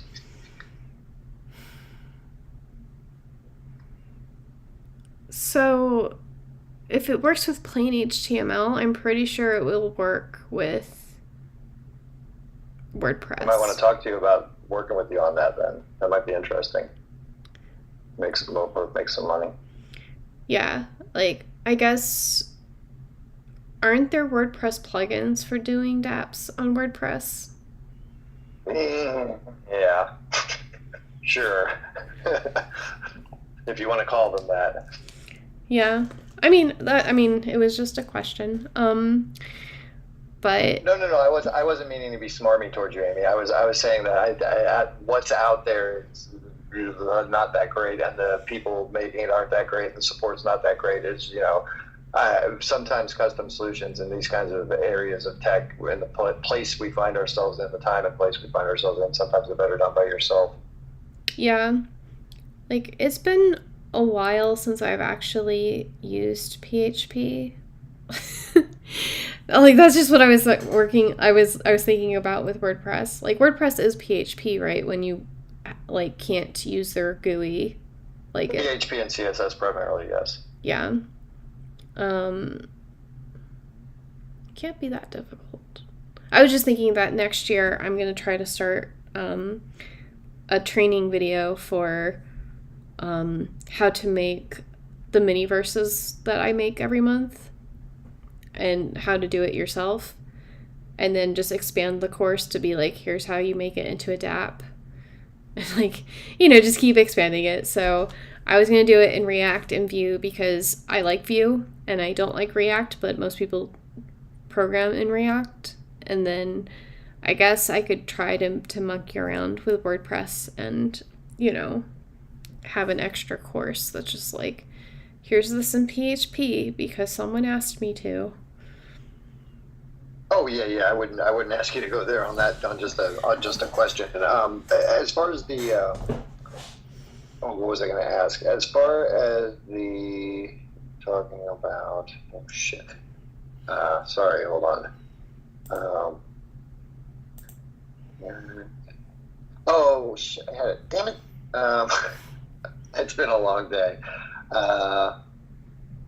You were just talking about, and I wanted to know your opinion on. Oh yes. Oh, gee, thank you, brain. dApps and scalability. What you feel about the current ability to actually run dApps at scale and do all that on their networks at this point? Where do you see dApps at currently in that regard? I actually looked up how to do custodial wallets today because I don't want to be a Solidity dev. I definitely don't want to make my own blockchain, but I am curious about like how do companies like Reddit, like they used a custodial wallet. Once you tell me the vocabulary, like you can look it up yourself. But it is interesting. I do think it's going to wind up, a lot of websites are going to be like, sign up with your email like you normally do. You buy things on the website, like images, and you wouldn't even, like the dApp part is just like optional. Like you can connect your wallet, but you don't have to. And your digital assets just live on that website like they normally would until you know enough to take it off that website. To me, that makes sense. Like most people don't. At least I fall into that category of like, I don't want to deal with MetaMask or anything like that. If we're using the custodial wallets as like a database, to like store these digital assets and how they're associated with the person involved, like, more the power to us. I don't think there's a problem with scaling it per se, because like before we would use like Auth0 because authentication is awful, but with dApps, like, that is the authentication, so then you're just like bypassing like Auth0 and like other KYC, so it's like it's the same, it's literally just logging in. So I mean, as far as my experience with this is, which is, it's like I've done a dApp, but I'm not like an expert in this. I've definitely only done like the MetaMask dApp like option. At this point, Leah, who I'm not even sure is awake at this moment, my Tiny Castles, has like more experience than me with that. Well, it's interesting because I never really kind of put that together.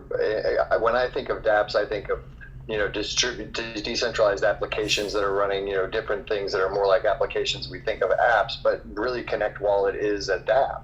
And it's the most simple of dApps, I would assume, or at least, close to there. But yeah, that is a dApp in and of itself.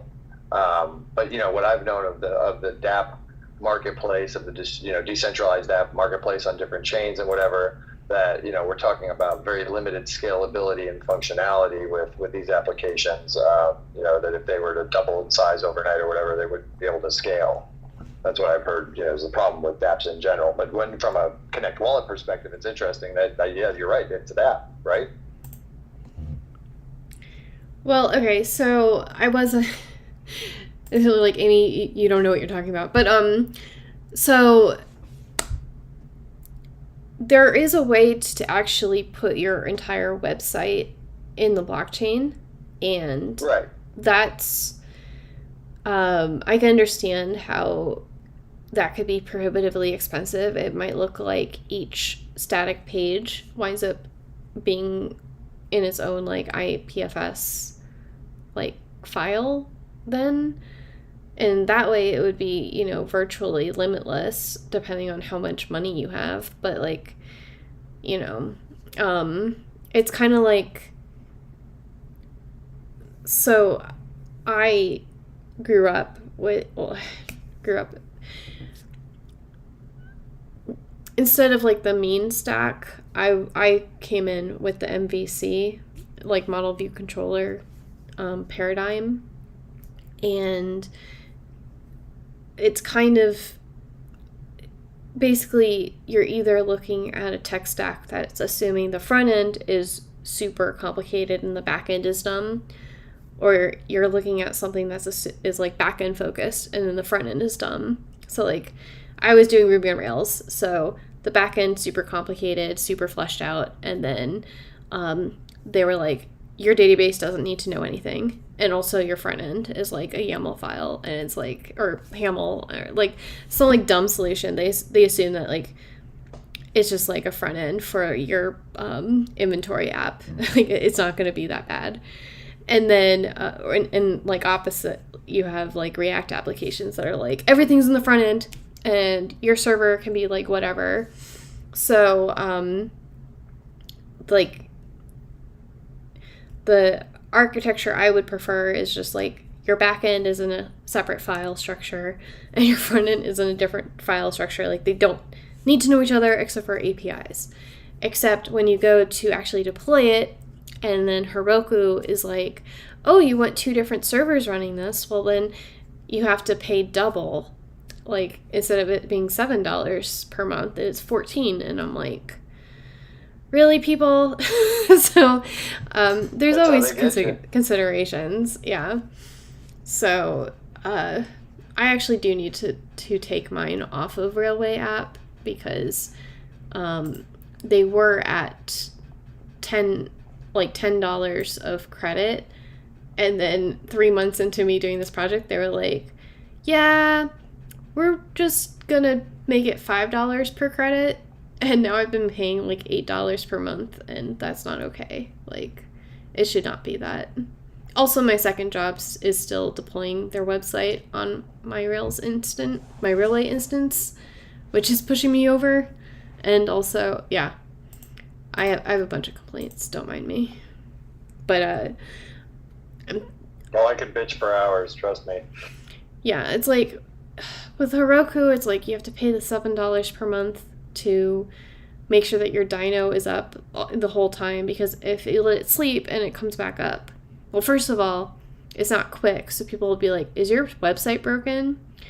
And then when it goes to sleep and it comes back up, it might actually just be janky and not work. So you're like, you may as well spend $7 per month and it work the whole time. But like, yeah, you don't get in e-commerce, you don't get those people back. Yeah, no. And then using Shopify, which I wouldn't use Shopify, but like if for like I have my e-commerce part of it, it's like, oh, do I want to spend $50 a month? I don't want to spend $50 a month. I'm bitching about like spending $8 a month. So like there's options out there. It's just I have to evaluate them and have like even a little bit of bandwidth to be like, F you, I'm moving my architecture. Well, yeah, like in any business, there has to be a cost analysis and say, is this, if I invest this amount per month in this tool, is this going to make this money back for me? I have the full creative suite of software, and I have the Maxon suite and other things, and I have to make those work for me to pay the $2,000 a year that those are. But they're part of doing business. You can take tax write-offs and other things too when you LLC yourself. Not as many anymore, but you can take some. So, there's just there's other ways to do it, but it always has to be a value proposition. If you can get the value out of the network, it's kind of like with Twitter. We were talking about Twitter, the last space I was in for like 2 hours about, charging $8 a month and all this other stuff. And I'm like, Elon's not stupid. He's going to put something together where it's like, you probably stay on Twitter for free if you want, kind of be pigeonholed in another area of the network. But, if you want to pay the $8 a month, he's going to probably offer services or different things that might be value add. You never know. Staking tokens, adding Doge, who the hell knows? He's a smart guy. He's got control of an entire network that's global. It's a big deal. It's 500 plus million users. That's something you can do a lot with, right? So if it's worth the $8 a month, say for example, Amy, that you have to pay $8 a month for Twitter, but he makes it really easy. Like, I know there's super followers and everything else, but you know how easy it is to donate, like on YouTube or on YouTube chat when you're watching live streams and stuff. Make it that easy for people to just donate to you as you're holding spaces or whatever, or give you other ways to make money. Then it becomes maybe worthwhile to pay the $8 a month. If it's not, it's not, right? There has to be value there, or you won't do it, right? Yes, absolutely. But I mean, I've always, ever since I've come onto Twitter, I know that like blue check marks are supposed to give you like, like they're verified. So like they're arbitrary and capricious is what they've been. They've been at the whim of the Twitter gods. Yeah, well, the problem, like, I just don't usually want to follow those people because their followings are huge and they're not going to interact with me. And I know that they're, like, smart and influential in whatever way, but, like, I just don't want to follow them. Oh, not necessarily. They give Twitter blue check marks to all kinds of people who didn't deserve them. Like I said, there's nepotism, all kinds of things going on. But what happens if they say for the $8 a month or whatever, part of the thing is when you KYC yourself, you get the blue check mark. So then all of a sudden 50 million people have the blue check mark. But they're that's something that is their KYC, they're real people. You can interact with them on at least somewhat of a human level and know they're not a bot. Yeah, I mean, I would trust the process, but I'm not a fan of Elon Musk. Just putting that out there. I think he had good intentions and he's done like cool things, but absolute power corrupts absolutely. And I heard that quote from Machiavelli and it just kind of like, that's just kind of stuck with me as like a philosophy in life of like, yeah, like, I know he's doing this and like like that just explains pretty much everything that's happening. But I would rather the corruption be like, him doing favors for his buddy and not like actually fomenting unrest and like people dying. But sure. Well, I mean, sorry. No, go ahead. He's a huge advocate for free speech and peace. That's part of the reason why he did this, was Twitter was banning and censoring people that were advocating for peace. And he's really fed up and really mad about that, because anytime he'd advocate for peace in any way, he'd be spammed with bot accounts and with people that didn't know what they're talking about, calling him awful things because he didn't want things to escalate.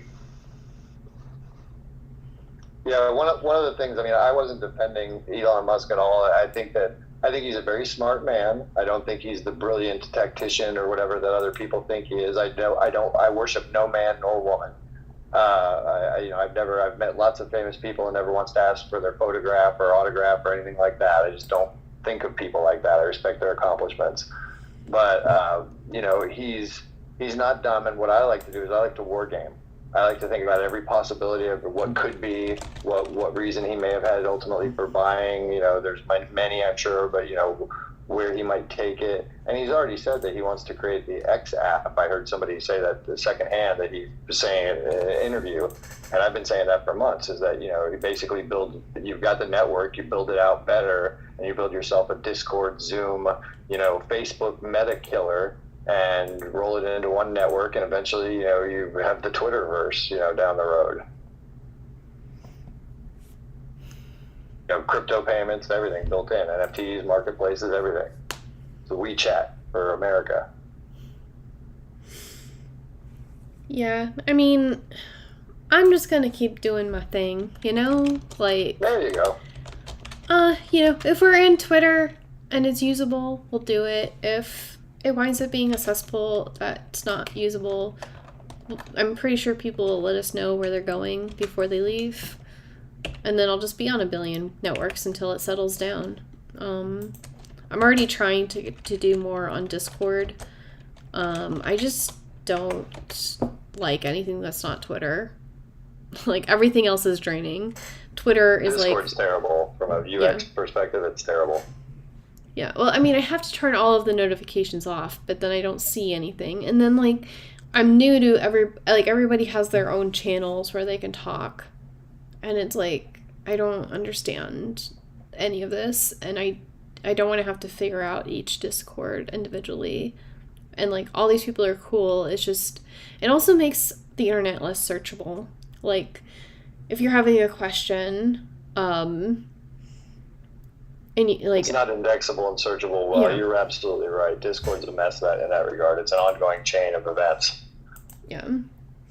Just, like, as a programmer, it's difficult to be like, I just want to ask this question. I understand that something should be private, and, like, you're asking more sensitive things, so it's okay to, like, have that as a shield from the internet at large, but, like, a lot of this Web3 stuff, like, is just not available. Like, it's cutting edge, but it's all, like, in Discord, so you have to go into, like, these shady Discords to get your questions answered. It's a little frustrating. I heard Matt Drudge describe it once to somebody that he called the Facebook and Twitter and everything internet ghettos. And he was right, because, I mean, if you've been on the internet, as long as I have, and watched Netscape come up and played with it when it was ARPANET and everything else, it was a lot freer and a lot more open. And nowadays, most people who consider the internet, when they consider the internet, it's Twitter, Facebook, and Amazon, and Netflix. They're internet ghettos where you live and stay, and you're monetized. You're the product, and that's the thing too. Is that right now, I would want to see for that $8 a month that we're going to not data harvest you. We're going to give you your data somehow. We're going to share in that. There's going to be a lot of people banging on his door with lots of ideas that he's going to have to at least consider. So my day job right now, they offer to pay for a streaming service. I'm wondering if at any point they would actually pay for me to be Twitter verified. I'm probably not going to be employed by them for that long either way, but it's interesting. Sorry, what did you say? I said get it while you can then. Yeah, I need to put in the expense report for my internet and my phone bill. Apparently I have to do that every month now.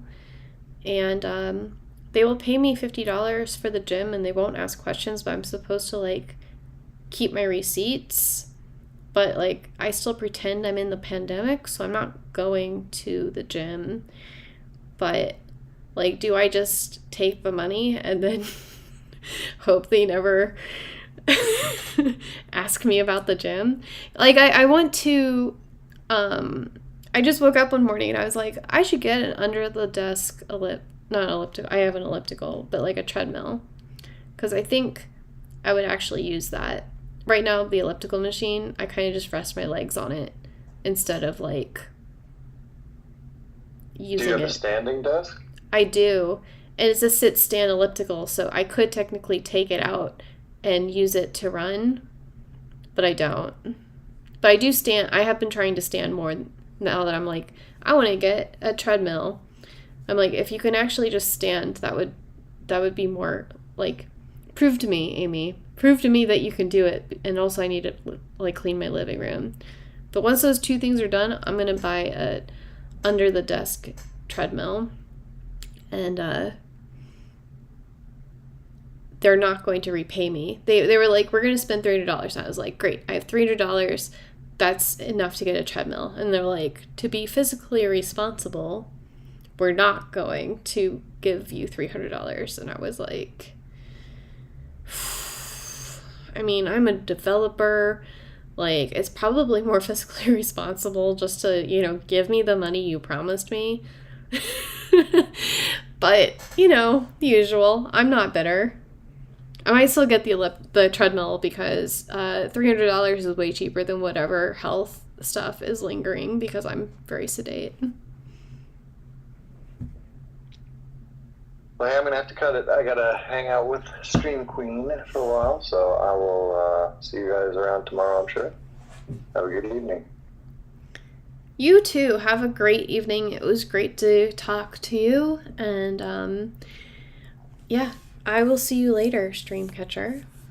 You as well. Take care, Amy.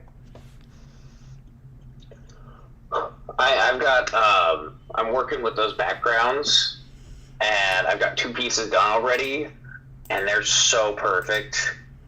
Those are awesome. Wow. You work really quickly. So my project is largely generative, so I do have a lot of assets ready. And I knew what assets I wanted, so I was able to run through and pull them all together. I just needed the background to really bring it together, and that was so perfect.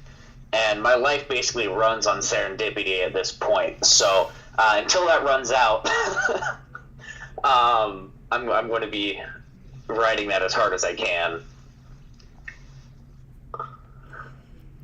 Yeah, well, if you want to, you can post them. If you're still working on them and they're secret, that's fine too. I'm still on the like, yes, someone actually wants to use my art, so let's go. Sure. Where I'll put the sneak peeks in the show your project stuff. Yeah.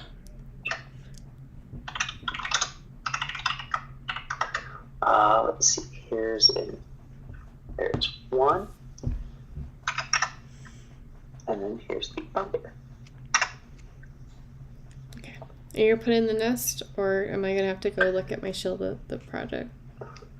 They're in the Discord. I don't want to sneak peek them across Twitter just yet. Gotcha. Oh, that's cute. That's really cute. Mm-hmm. Yeah, no, they're coming out great. And I had a bunch of random assets with the different colors already, and I was like, oh, I could totally get this to work.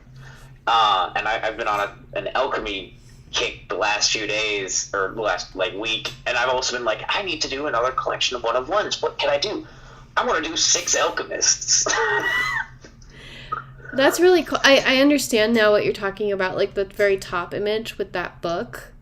It looks so cool. Yeah, it's nice. It's super nice. And then the backgrounds on these are 512 by 512, so I was able to kind of zoom in and pick what part of the image I really wanted. And so far they're just perfect. It's fitting in so nicely. Oh, I'm impressed. This is really cool. Thank you. I feel I have such bad imposter syndrome because I'm like, it's pixel art. And half the backgrounds are AI generated. Am I really doing Is I really doing that much? No, it's super cool. Yeah. I feel special that someone's using my AI art, so there's that too.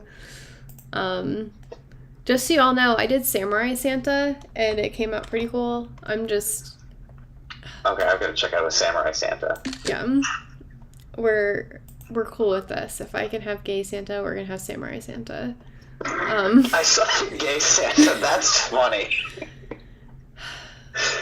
I swear to you all, the Lost Ghost. These are so cool. Yeah, Midjourney does not, like, sometimes it's like, I don't know what you're talking about. This is not a thing that we do. And then other times they're like, gay Santa, hell yeah. And I'm like, okay. Wasn't even asking for gay Santa, but here we are. Now I'm curious. It's oddly specific, and I'm a little confused why you have this prepared, but, I'm going to roll with it. Yeah, I was like, well, now this, like, it's wholesome love, and I just want to see more of this. So now we're just, like, specifically going to ask for it. See where this takes us, and then it's, like, all good places. And I'm like, okay, well, this is a genre that we're going to have this time around. So, sometimes with Midjourney, you're just like, I guess this is a thing.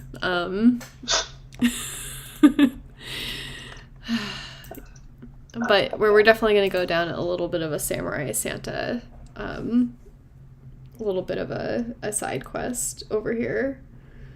I have been made fun of for calling things side quests. Apparently it makes me feel like people feel like I'm the main character when I do that. But, like, I mean, I'm literally designing rewards for for NFT real life side quests, so I can't really judge, and I don't plan on doing so. All right, okay, maybe let's bring it down a bit. That's nice. Yeah, these pastel Christmas towns, like, they're kind of cool.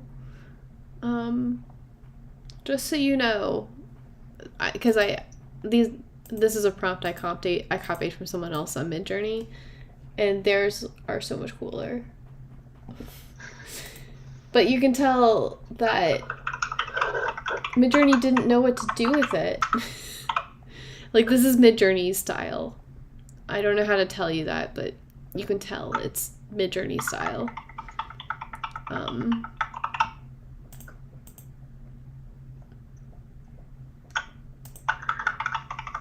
But anyway, I think. Oh, yeah, that's nice. The Snowy Christmas Town. Those last few, very Dr. Seuss vibes. Yeah, it's kind of like a bubblegum town situation.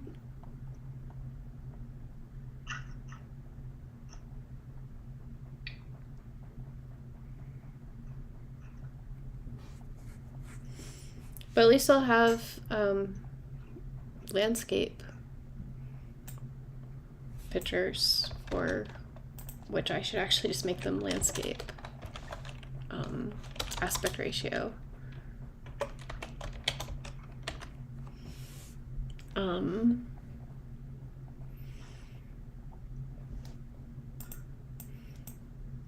So yeah. Did everyone have a nice Halloween? I mean, it's only 2 days ago. I stayed home and did nothing. I think that's the best option, honestly. It it was nice, but I'm also a teacher, and so the day of Halloween, when all the students were at school, was very not nice. Oh. Yeah. I went to 3 different spaces, Twitter spaces, on Halloween, and then there was drama in the last one, and I was co-hosting. And now the person is trying to be like, this can't stand, we have to go and clear this up in a different Twitter space. And I was just like, I don't have the energy or the time to deal with any of this, so I'll just stay silent. Hopefully it'll just blow over. So. Yeah. Really just avoiding drama seems to be one of the best ways to not destroy your reputation.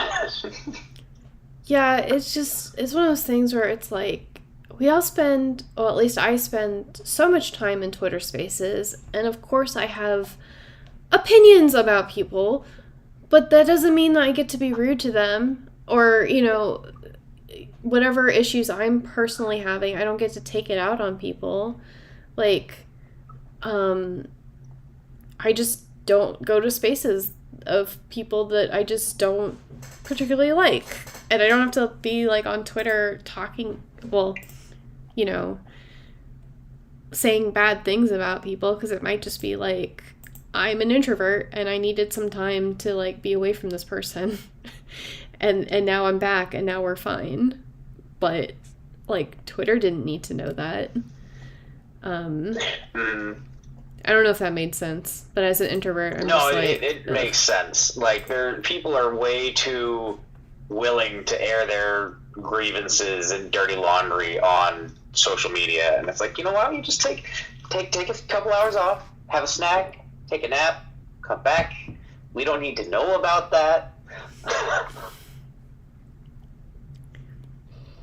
I think people, like, anyone go to Twitter. That's the thing.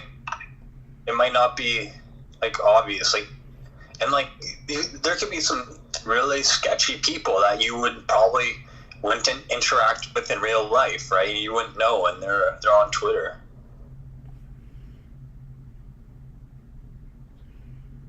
Yeah, sometimes it's like trying to just validate your experience, to be like, hey y'all, is this fine?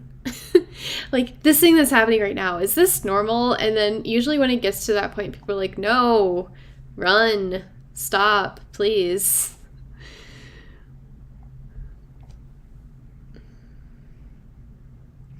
But yeah, I basically made a reaction video, and I was just like, this is as much that we're going to get, like, a postmortem of how we all acted. I think y'all overreacted, and we can put this behind us now. Someone overreacted on the internet? That would never happen. I know, right? We're all such, like, laid back people, no personality, no opinions.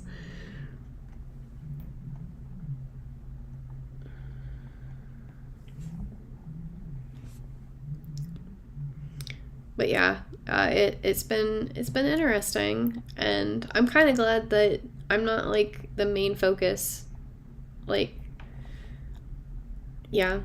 Because we all say, at least I say, I'm like, I like drama as long as I'm not a part of it, as long as I can, like, get in, get, like, the tea, and then just, like, get out.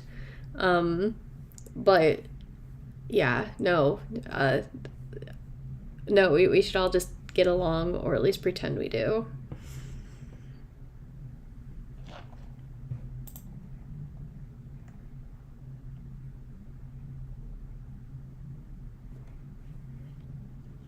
I'm gonna complain about the samurai Santa. It's literally just like a samurai with, like, but, like, the Santa hat looks like it's a part of, like, a ponytail. It's just, like, such an add-on. Like, come on, AI, do better. It does. It absolutely does. It's so random. And what's with the, like, fur patches at his feet? apparently just defeated the reindeer, I guess. I guess. I like, let's see, it's like the fourth one up. That one's kind of nice, very clean. Cuts off his shoes, but that's not bad.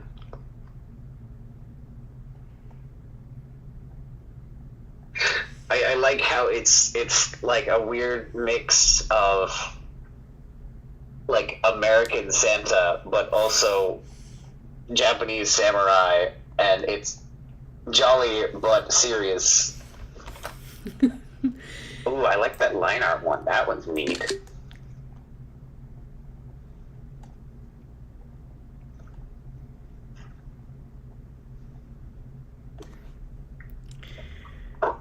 We're gonna just do like pirate Santa and just like all of the different like steampunk Santa, just like all the different genres of Santa. Like now I'm curious. Like we have explored gay Santa quite a bit, so we need to get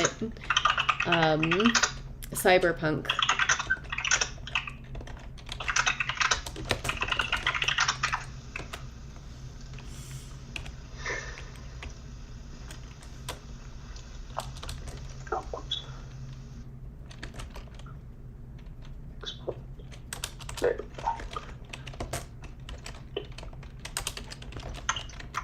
But I was gonna say that I think we'll go soon because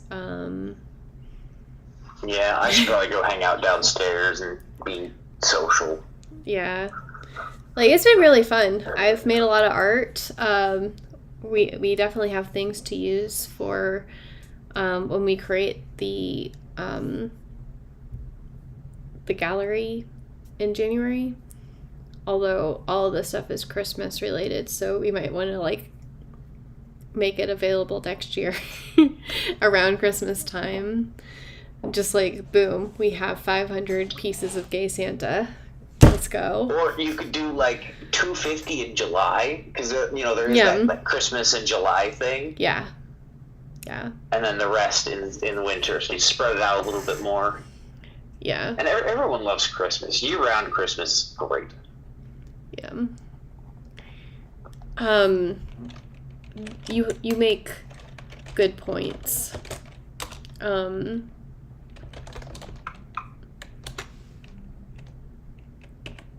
We'll see. Like,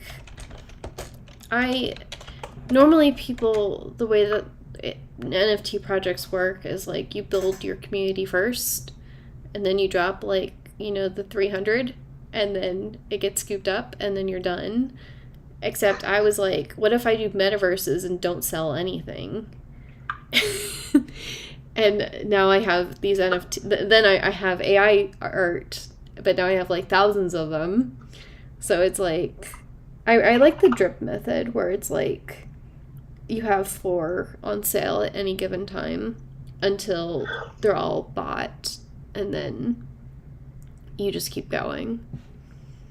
Yeah, I think honestly, unless you're a really good hype man, the drip method is best. Especially if you're focusing on like community. That's what Cloudlings is a collection that I'm in. They're dropping like 1 or 2 a week, and they have a group chat and stuff that only holders can be in. And so the idea is to very slowly grow the community while keeping everyone active by having this chat of close friends. It's really fun. It's a really fun community. I really enjoy being in it.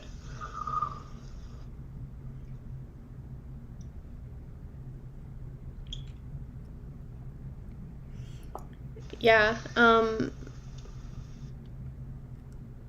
Yeah, I just there's like definitely different types of people that are, well, I don't know, what am I even trying to say? Like there's like hype men, and they're fine. Those types of projects are fine. I'm just not into like hyping things. It's either a good project or it's not. And if it takes me longer to sell an NFT, then it takes me longer to sell an NFT. But I don't know, like, yeah, I prefer NFT art to be about the art and not about like flipping and trading and all of that stuff that just like it all feels like a scam, like pretty much all of it. Yeah, unfortunately, a lot of the times it is, and that's been a real issue. Like, I just had a guy trying to make me jump ship on my own project, which is like, first of all, no.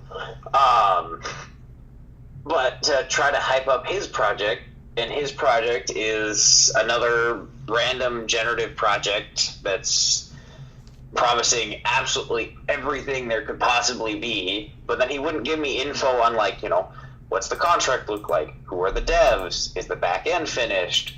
His website's conveniently down. It's like, if you're going to make something, make something. Don't make all this art just to let it flop.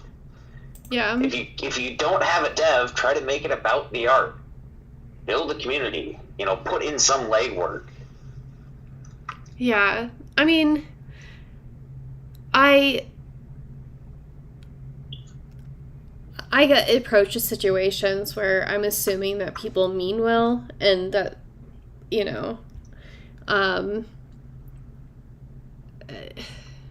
like, it's hard to explain because I am a developer, so I was like, yeah, like, I have a metaverse. I already programmed it. I'm by myself, but, like, I'm making this art, too. And, like, not everyone's like that. Most people are not like that. So, yeah, you have to ask these questions of, like, who is the dev? Do you have, a project manager? Can we have people part of your team? Because, like, the artwork is literally, like, the easiest part of a project.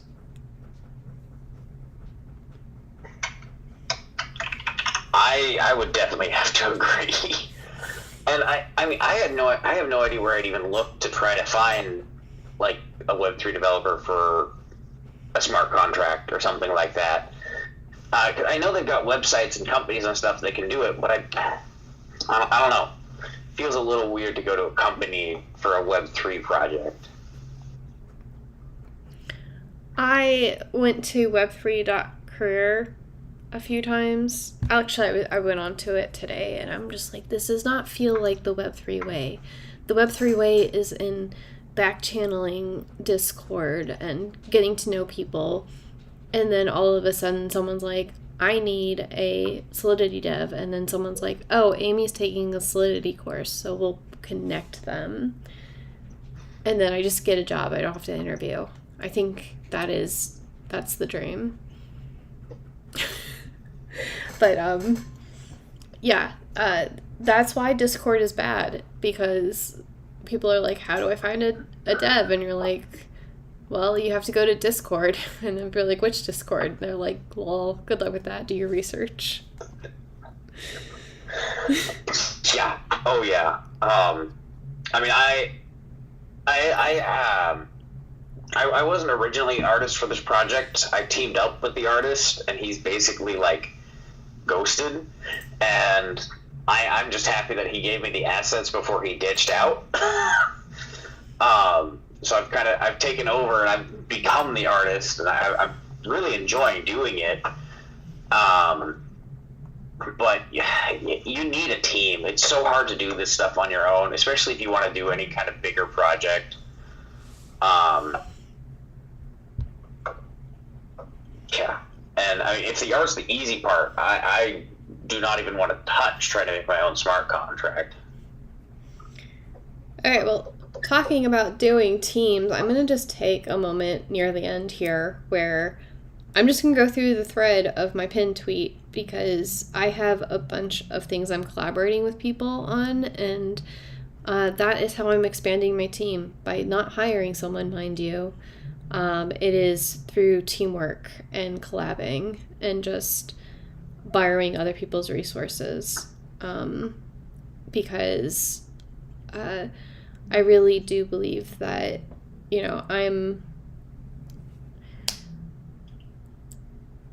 I'm providing space for people to be promoted, like to like I'm trying to showcase artists and have them be in a space that they can brag that they're part of it. And then like if you mention that you're part of Banned Books Art to your followers, and then people, you know, follow people there, and then they see other art that they like, it's just like a good referral thing going on with everybody. So I've been trying it with Sabette. I have one with Brett Jolliffe where he has Bigfoot Shreds. Sleepyheads, you were not a part of my brag board yet. But once you've published these, I will figure out how to like incorporate you. We'll get these sleepyhead, like when you give me permission, we'll put the sleepyheads in my metaverse, and you can hand them out to whoever you want to. And I actually did hire Zeller to start creating videos for me because it is a metaverse and it's immersive and it's kind of complicated. But once you like see it and you feel it, like it's actually really cool. And yeah, we'll keep going in the future. But yeah, if I had money, I would definitely be hiring people to do things.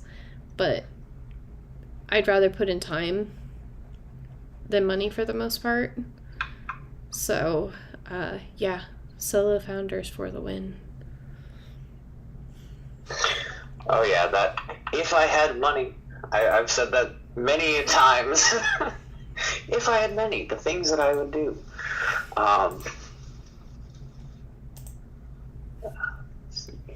But yeah, definitely.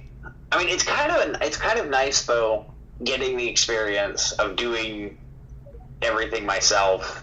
And you know, so if I do end up building a team or hiring a trusted someone, I at least know what the heck they're talking about, what they're doing. I can have some concept of where I want to go with it. I'm not just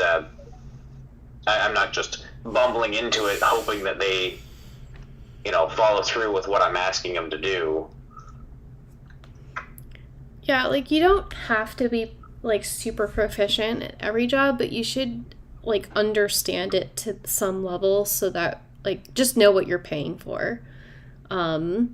Like that's why I try to hire someone to write blogs for me, because I was like, I am failing at writing 2 sentences together and I'd rather build my metaverse. So I'm just going to pay someone to make like a mega blog, and then I can, you know, cannibalize it out and like make a bunch of mini blogs, and then we'll have content. And then I just never got back to them because they need me to like put things together, and I just never did. So when you're like too busy to even like get the help that you've reached out for. You poor blog dev. Yeah. I just, when I first started, like the first 2 months of Banned Books Art, I actually compiled everybody's art into these booklets. So there's like 2 Banned Books Art books that are available on Gumroad. But on the 3rd month, I was like, nope. This is not happening. I have made an entire metaverse. We're not doing books anymore. And then I took that off as a thing that we were doing as like a benefit of doing this. But like, honestly, like blogging about people and on different platforms is probably more like has more reach anyway. But I think we're getting to the part of the night where I'm actually really tired and am rambling a little bit. So. I think you're fine. A little rambling's not gonna hurt. I definitely have a habit of doing that, especially if it's a topic that I'm like, you know, very excited about. It's a problem when you're actually supposed to stay on task for something. I mean, right now I'm just like making images. It's not that deep. I'm clicking buttons in Midjourney. I'm actually getting okay images for Pirate Santa. So I'm just trying, I'm leaving no stone unturned over here, y'all.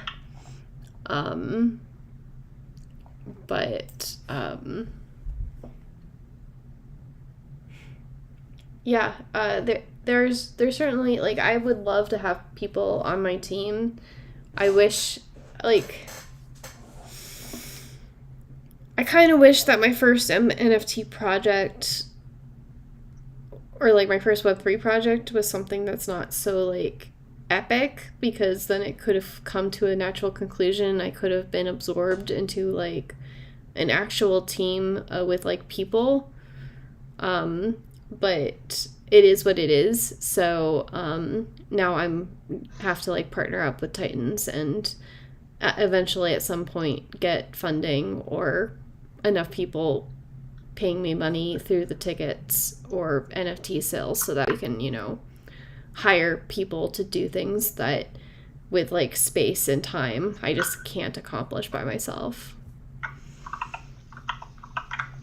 You have to ask, even if you do that, like, how are you going to generate, because you hire developers, then all of a sudden you got to be like, okay, I have to generate a certain amount of revenue, or at some point I'm going to have to generate enough revenue. So you have to know that there's a lot to think about, because like you also consider how many people are going to be doing the same thing that you're going to be doing, and like what are you going to do to generate more revenue than them?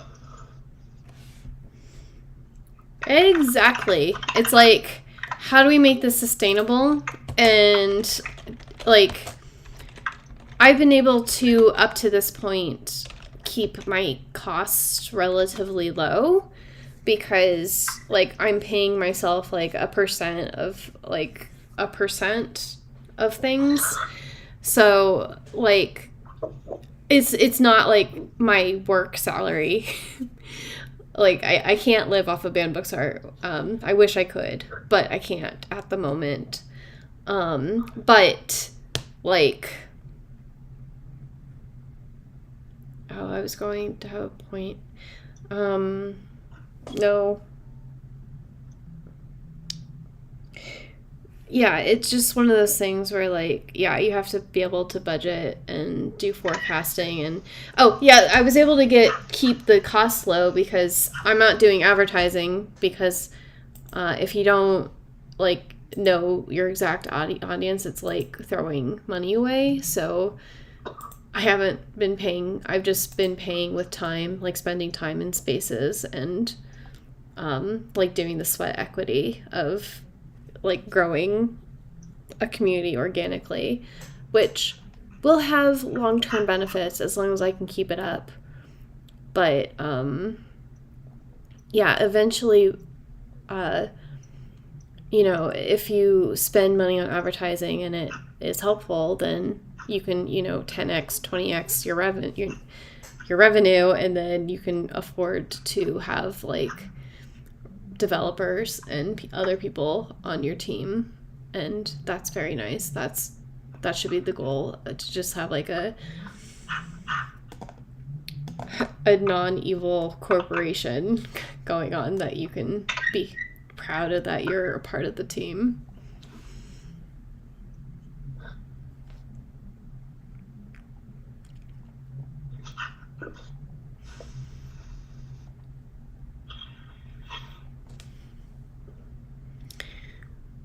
Well, I think I've already said this before, but I'm definitely going to get off the phone now and go to bed. But it's been really fun. I'm really glad that you came, Doge, and my tiny castles. I'm pretty sure you're already asleep. And Zumojis, actually, let me see if you've given me, because he gave me,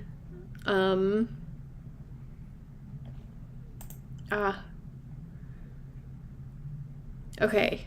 Sumoji says that has a few prompts in the comments, so let me get them. Okay. Sorry. I am going to call it a night, Yeah. though. Thanks for having me up here. Thanks for having this space. This was a ton of fun. Yeah, it was really great connecting with you, Sleepyhead, and please go rest, whatever you need to do. We will connect later.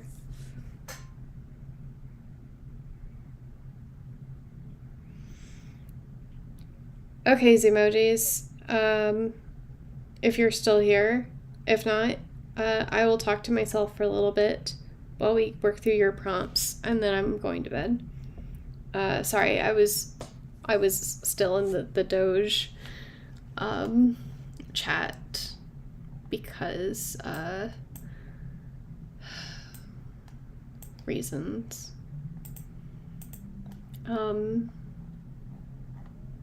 Okay, so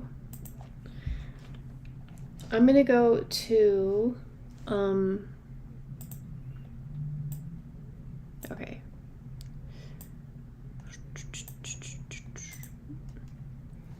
So there's a thing called voice-to-image.com. So I'm going to try it there first.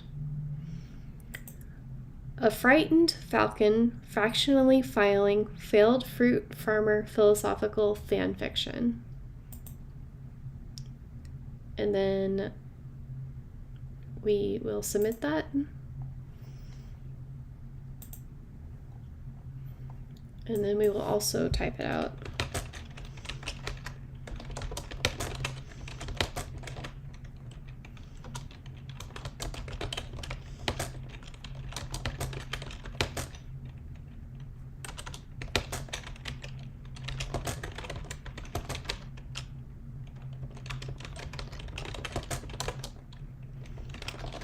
And now we have that, so I'm going to, we'll just do none for all of these things and see what it does raw.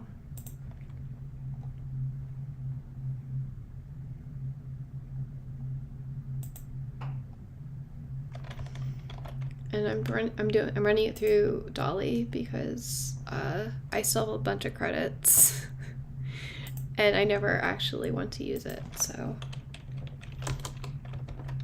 nope, that's not gonna work. Imagine.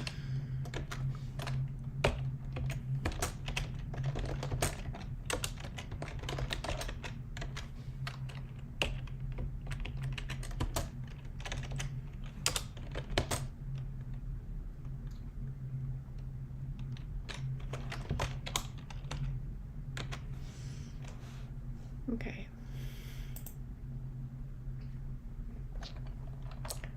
Dolly is still really funny.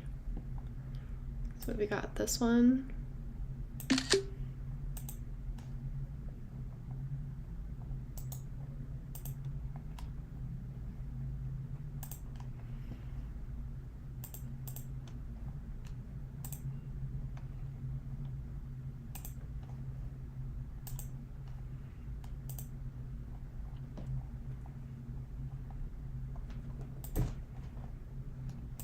Just using all the things because I can.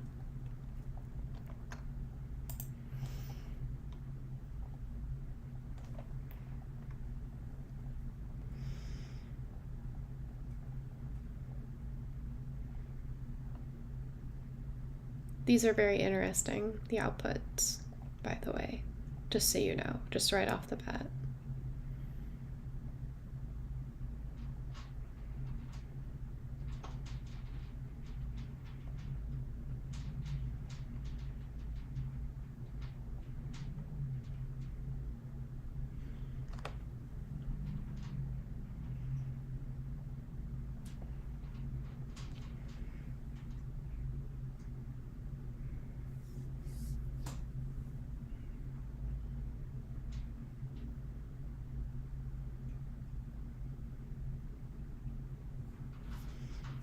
Okay.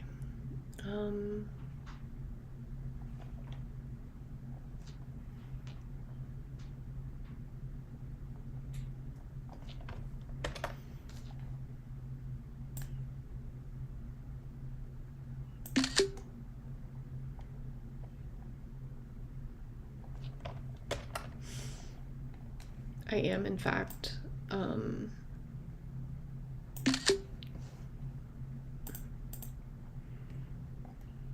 don't know if anybody wants to fill in the silence or if everyone has just gone to bed. Doge, are you still there? I'm still here. I just have nothing to say. Okay. That's fair enough.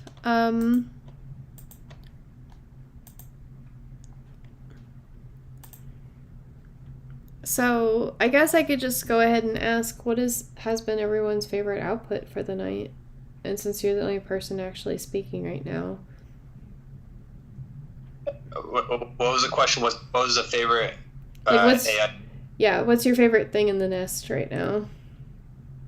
I like the llama. There was that one llama on the top left.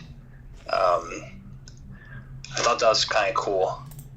Yeah, that's the one I was talking about. They're just like a candy cane llama. And I was like, this is adorable. What the heck? Like, you have no right to be that cute. Candy cane. I almost said cocaine. Oh my god. Candy cane llama. Cannot be that cute. Illegal. Agreed. Let me check some of the other ones here.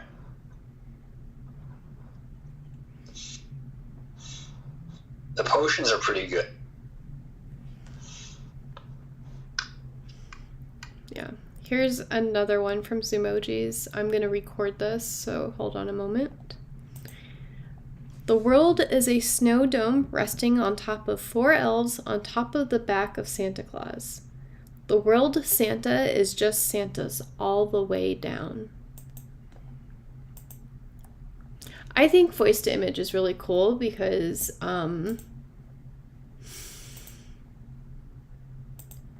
it's for people that, you know, maybe have limitations on what like they can type.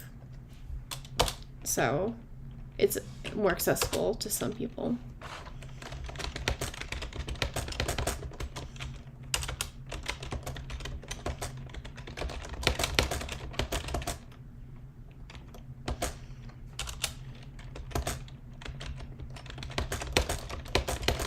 I really love that Zoomojis did this like 2 hours ago, and I'm just now seeing this.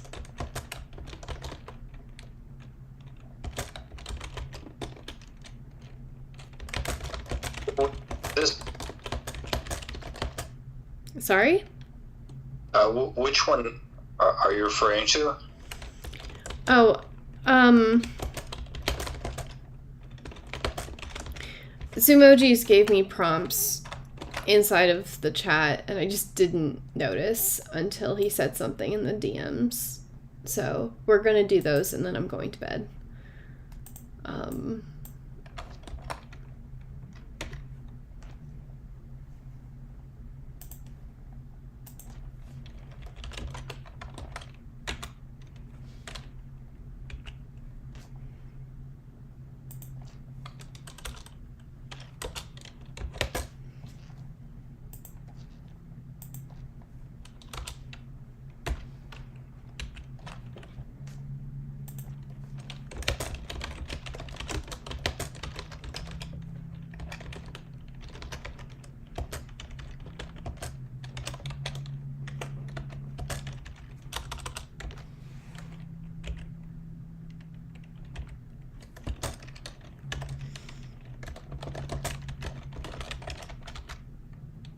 My cat decided that she wants to drink water.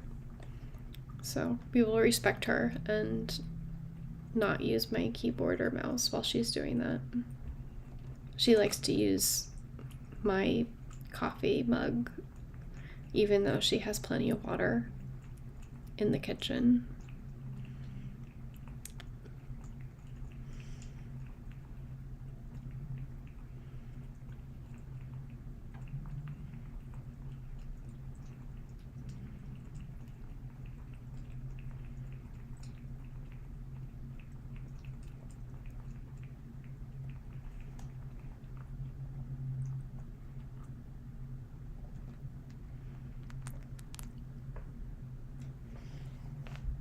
Um,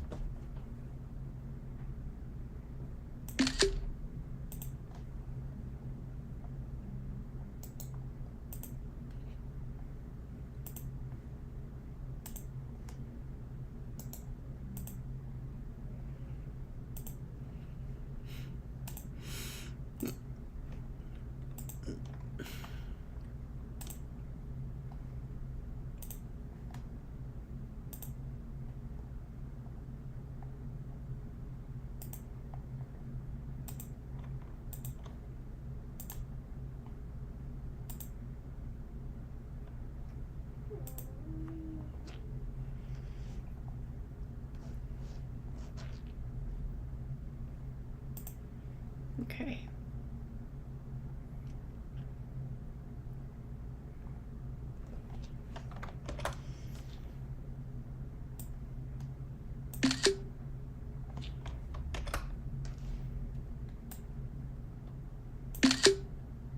I just wanted to excitedly be able to tell Zoomojis if we had like a really good output. It does not look like, oh well, this is actually pretty cool. I will actually tweet it out so that you can see what I'm seeing.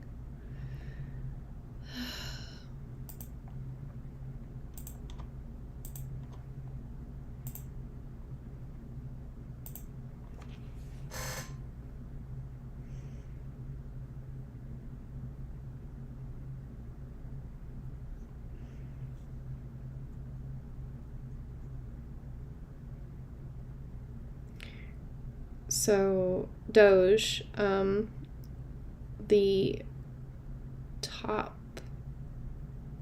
it probably should be the last one, the one with all the Santas. But basically like a Santa on wow. How do you even describe these things? Santa in a snow globe, but with like 3 other Santas in it. It's fine. We have 2 more prompts to get through, and then we're gonna end tonight. No, just 1 more. And this is going to be funny.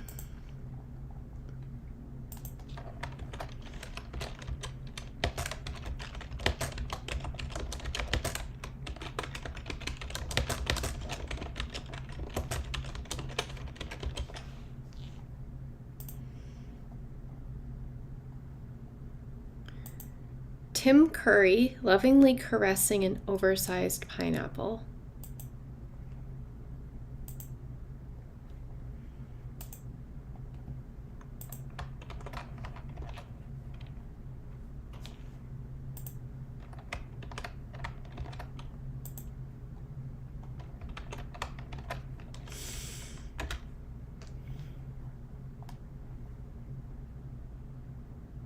Oh, Dolly does not like us.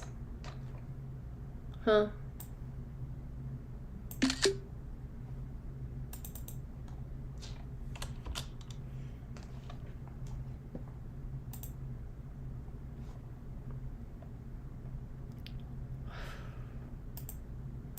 Okay. We hit a ban with Dolly. Does not like oversized pineapples for some reason.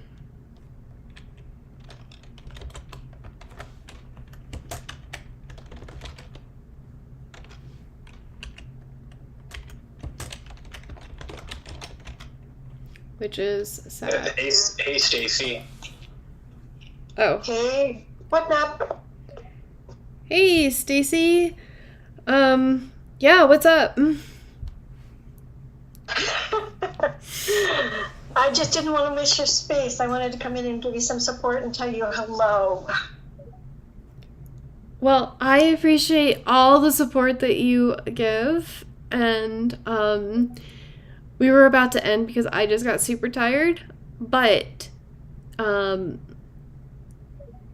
it's unfair to ask you if you have any prompts for me right off the bat, but if you like any of the outputs we have at the top, or have a prompt that you would like, we can go ahead and do these last requests.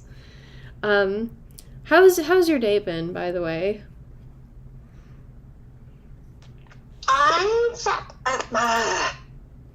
It's been really up and really down and really up, and now it's really up because I'm here. And any of you do any watercolor work, then you probably are aware of Daniel Smith Art Supplies Company, and I've known them since the 70s when they opened in Seattle.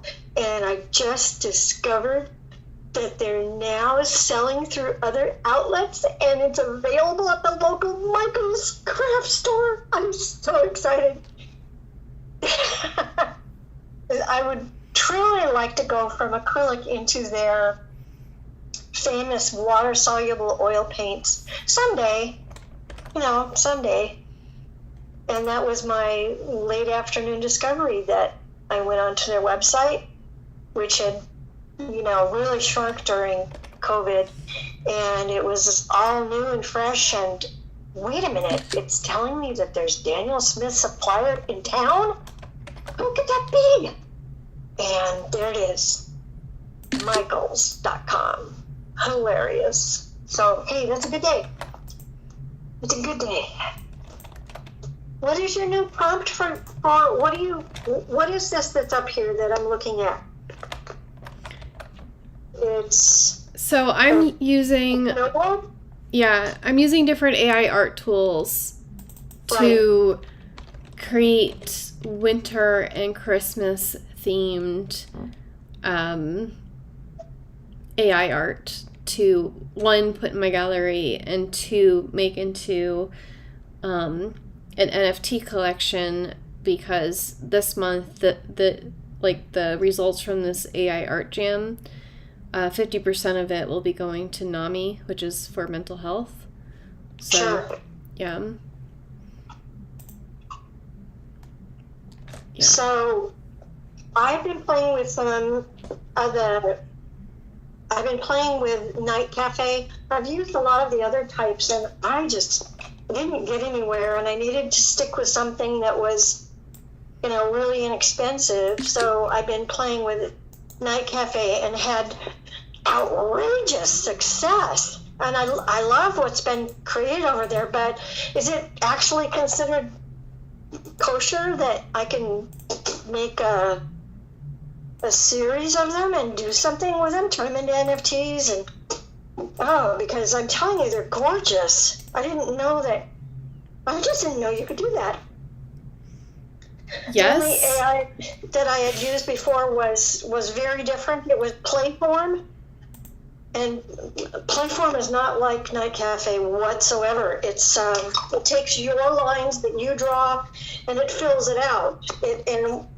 So it doesn't start from just a text prompt. So I don't know enough about this stuff.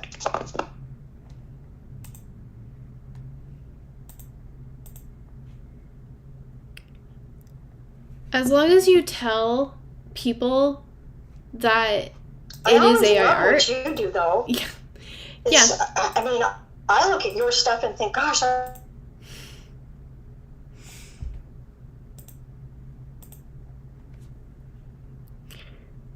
Hey Doge, did Stacy rug or am I rugging? Tell me, yeah, I can hear you now. What program are you using? I am using a few tonight, mostly Midjourney. I just get the best results from them.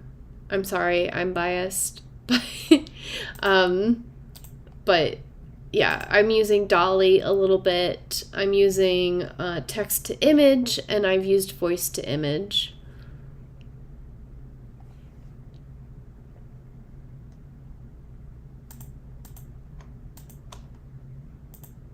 So you said Night Journey? Is that what I heard you say? Midjourney. Midjourney. Yes. Okay, that's the one that has a really active Discord, correct? Yes, they're really active. They're pretty well known. Yeah. I'm kind of a fan. Oh, totally. Yeah. Yeah, I think that's probably one of the most successful in the whole universe. They just do beautiful things. And I've loved what you have made. Absolutely love them. Hughes, can you tell me, some people are able to do beautiful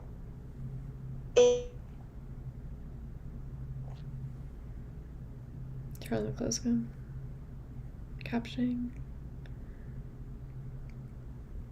You cut out for me again. I don't know if it's me or if it's you.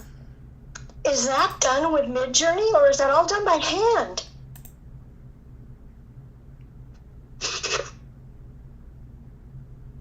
You cut out in the middle there. Wait, will you please repeat your question? Sure.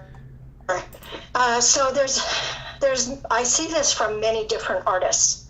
There will be a beautiful face, a human face, and neck and shoulders. And sometimes it's straight on, sometimes it's looking to the side, and there will be mechanical add-ons to it as if it is a cyborg. And I believe that it's actually created, obviously in a lot of stages, but I believe that it's made with something like Midjourney, right?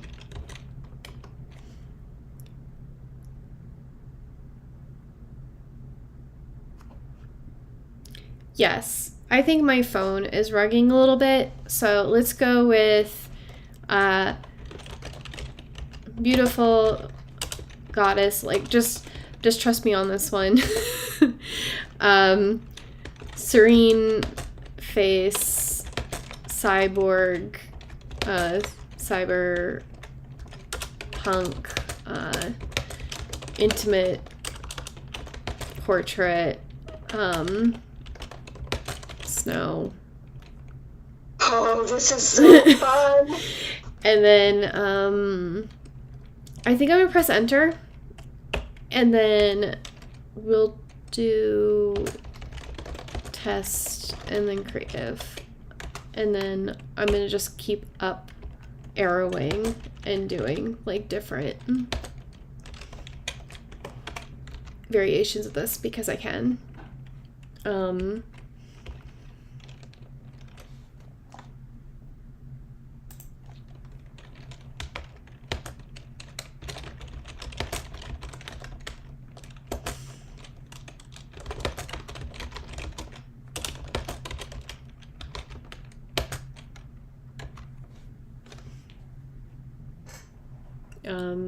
I will get you the outputs when I have them. Does it take a few minutes or does it take hours or? No, it takes like a couple of minutes, like 1 a minute, so it won't be so bad. That's fabulous. And how much does Midjourney cost? It is $30 a month, but the amount I use it, it's totally worth it. Oh yeah. Oh yeah. Like, just as like a Netflix alternative, like I don't do any other type of entertainment. I know what you mean. Yes.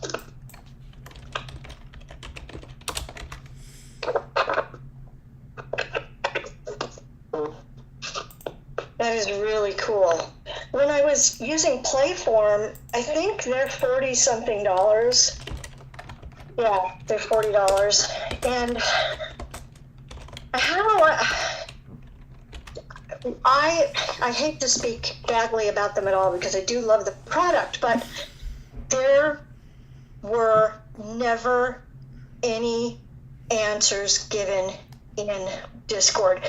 They completely ignored us after about April. And I just thought that was that was an abandonment of their own people. They abandoned us, and I just thought it was unforgivable.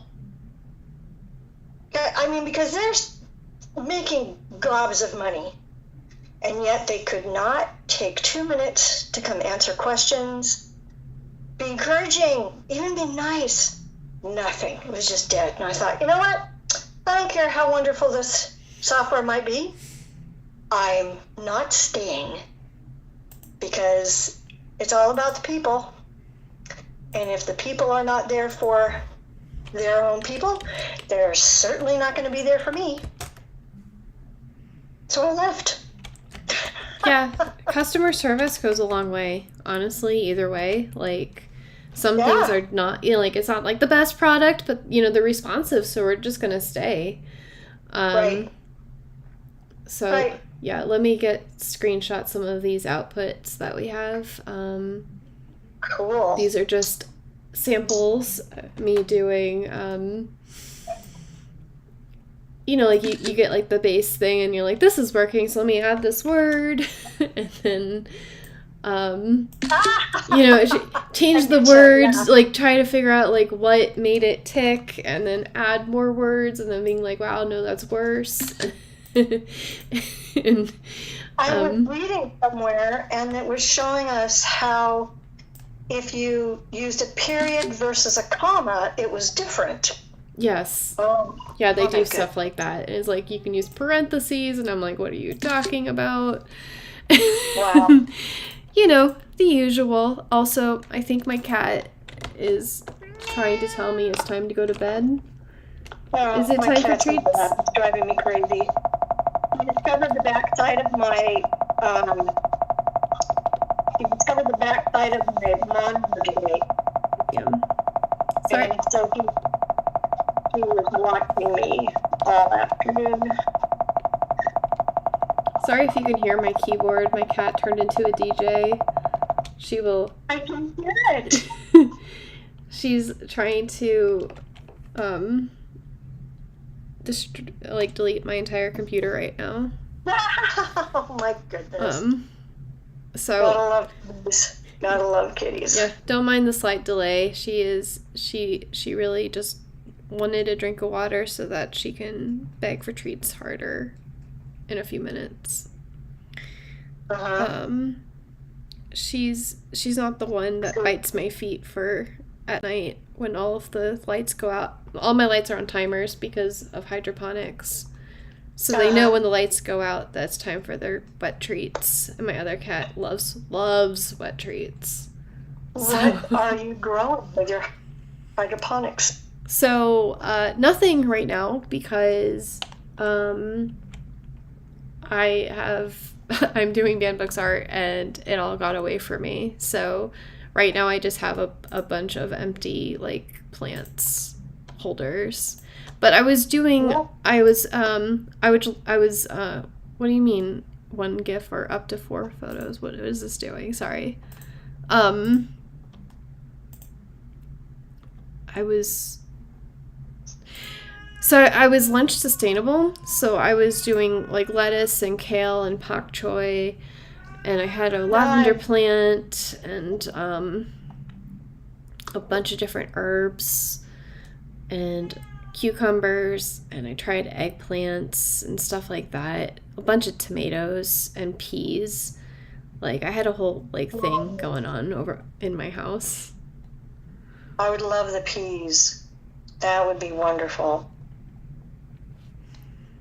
Yeah, like they the roots don't go super deep and they mature pretty quick. So yeah. They were pretty perfect for the hydroponic system. And like tomatoes and peas are not annoying. Like they don't have male and female flowers. They just have like self-pollinating flowers, so you don't have to like you pretty much you're going to get the fruit from your labor. So there's that. Whenever I am trying to do things in Midjourney, and they're like, here's other people's art, and then I put in the same prompt, and it just looks nothing like what they have, and I'm like, thank you for this. I appreciate you. That's really fascinating. So it cannot be repeated again, can it? I mean, I think that this is just like the best iteration. So if I sat here and did it 50 times, I might get something that looks as cool as like their example, like flagship examples. But we have not done this 50 times. We have done it once. We might go back through and try some of these again, just because we can. And when I'm in relax mode, I have unlimited, so like truly unlimited. So like we can. When you are in what mode? What mode did you call it? So they have fast mode, which takes up hours, and they have relaxed mode. So like if you're relaxed, you can do whatever the hell you want. But if you're quick and impatient, then you're going to have to pay for it. So got it. Okay. I have 2 new things in the nest that are the prompt that you asked for. Okay, I'm gonna look. And I didn't take a screenshot of this one. It's actually a really good output if for the fact that it doesn't have things on her face. But yeah. Claiming the prompt, not the output. Oh, okay, this is really cool. Yeah. So one more coming to the nest real soon. Oh yeah, this is definitely the source of what I've been seeing. Definitely. Yeah. Now, when you do this, can you also choose to give it a starting image? Yes. Oh. Wow. Wow.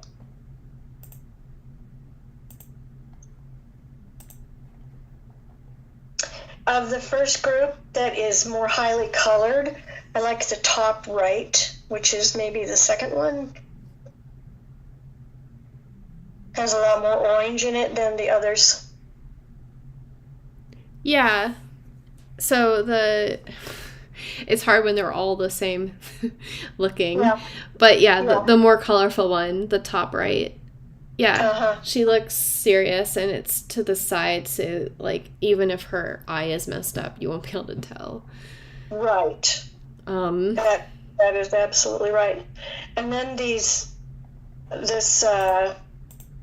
oh my gosh, beautiful goddess, serene face, holy moly, these are beautiful. Look at that snow around the dark. Okay, that's, this one's, which one is this one? This one only has snow and dark folds of fabric, and she's looking straight at you.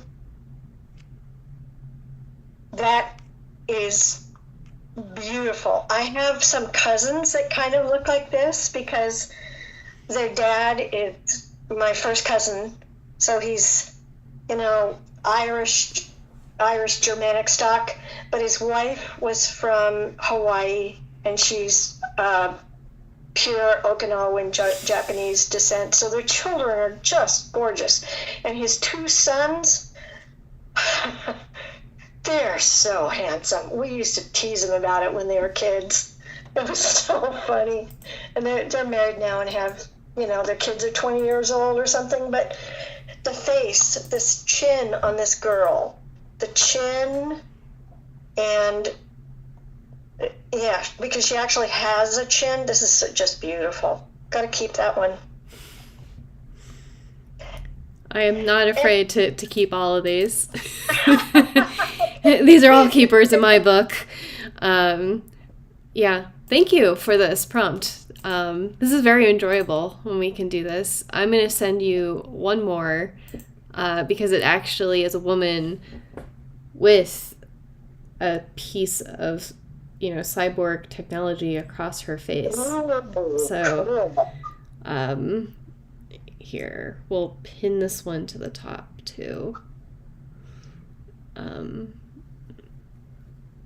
Probably not what you were envisioning, but it's still pretty cool in my book.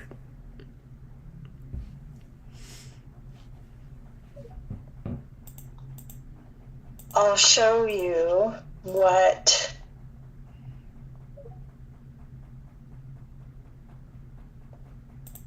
I made, a whole bunch of them that I made in Night Cafe. Their faces are just messed up. So I really like everything that was done on a much more simple scale than what Night Journey is able to do. Mid-Journey. But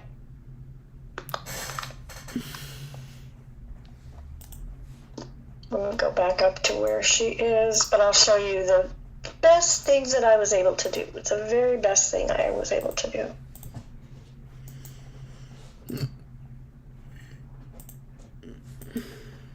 Now, how do I download this? There we go. Okay.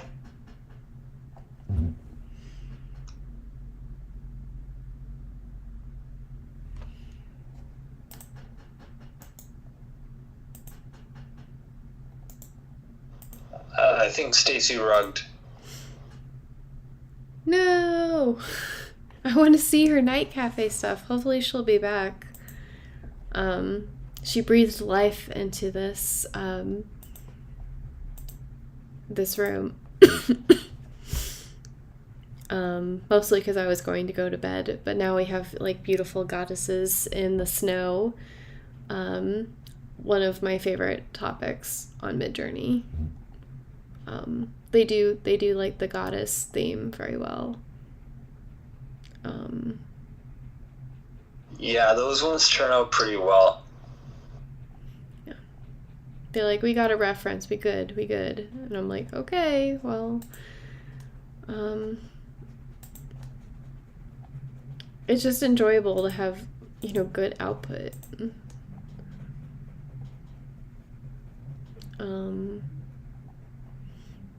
I'm just waiting just a couple of minutes to see if she comes back. If not, I'll publicly call her out and be like, you owe me Night Cafe stuff, Stacy.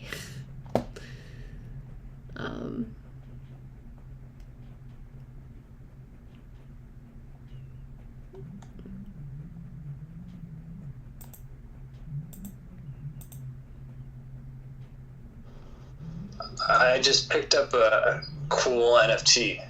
Okay. Here, let me pin it to the top. Okay. You might know this one.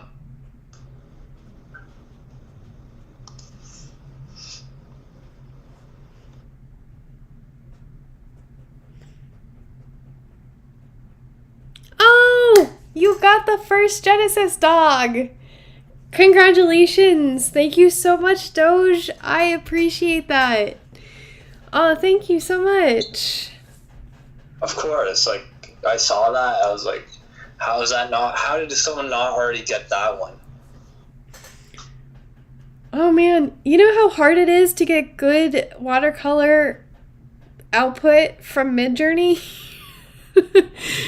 That's why it's my signature, because like out of 100 prompts, only like one looks good. So it takes a little bit of skill. So thank you so much. I appreciate that so much, Doge. You all are gonna have so much fun together, you and my Genesis dog.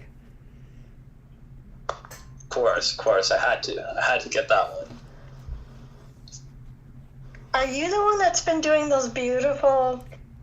Who's been doing these beautiful watercolor dogs? I've really admired them. That's Stacy. I actually picked this one up. I was surprised. Like I was saying, like how is this one not already taken? Because for AI, like Amy's saying, like this isn't like a typical AI style, right? It's like looks like actual watercolor. Amy, you're the one that made that, aren't you? Yes, that is my AI style. The whole Genesis collection is that type of watercolor style. So, yeah, that's me. Yeah, I love that dog. It really looks like watercolor. Really convincingly. Oh, good job. It was so cute. Well, thank you Okay. so much. I appreciate that. Oh, you're very welcome. I had a really good watercolor teacher and learned a lot from him. I took a summer school class from him, and then I had him in school. He was super. And he was president of the Washington State Watercolor Society, blah, blah, blah. And he's still alive, last I checked, and just did the most beautiful, beautiful watercolor.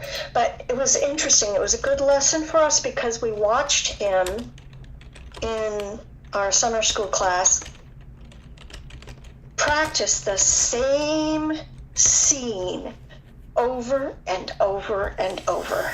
And then, you know how real watercolor paper these days is prohibitively expensive.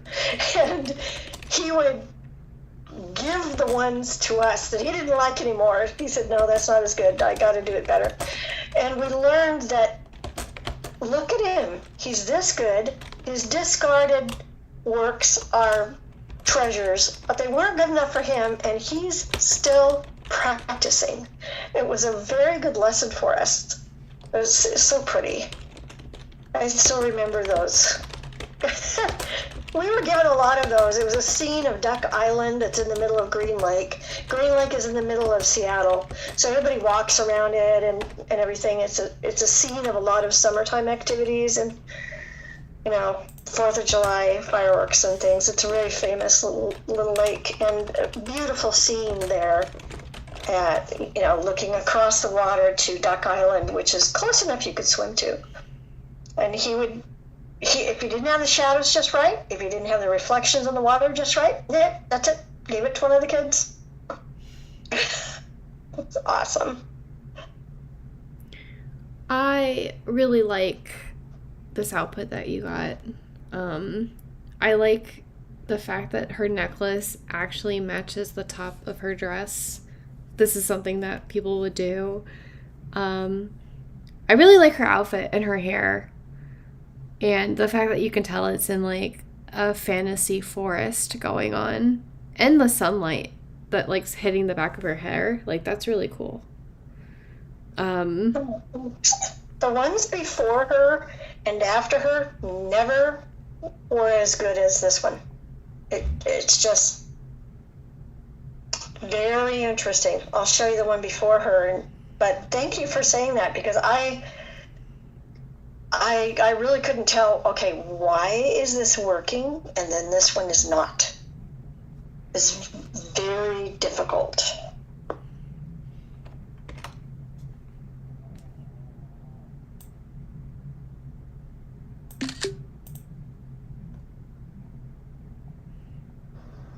So with that AI, it's like if you look more closely at like Amy's work, like you could see like, okay, like it still looks pretty like convincing, like first glance it looks like an actual watercolor, but like if you look at a lot of AI, you'll probably be able to see certain patterns like that, like AI does, right? And but regardless, it's like as art itself, like does it stand?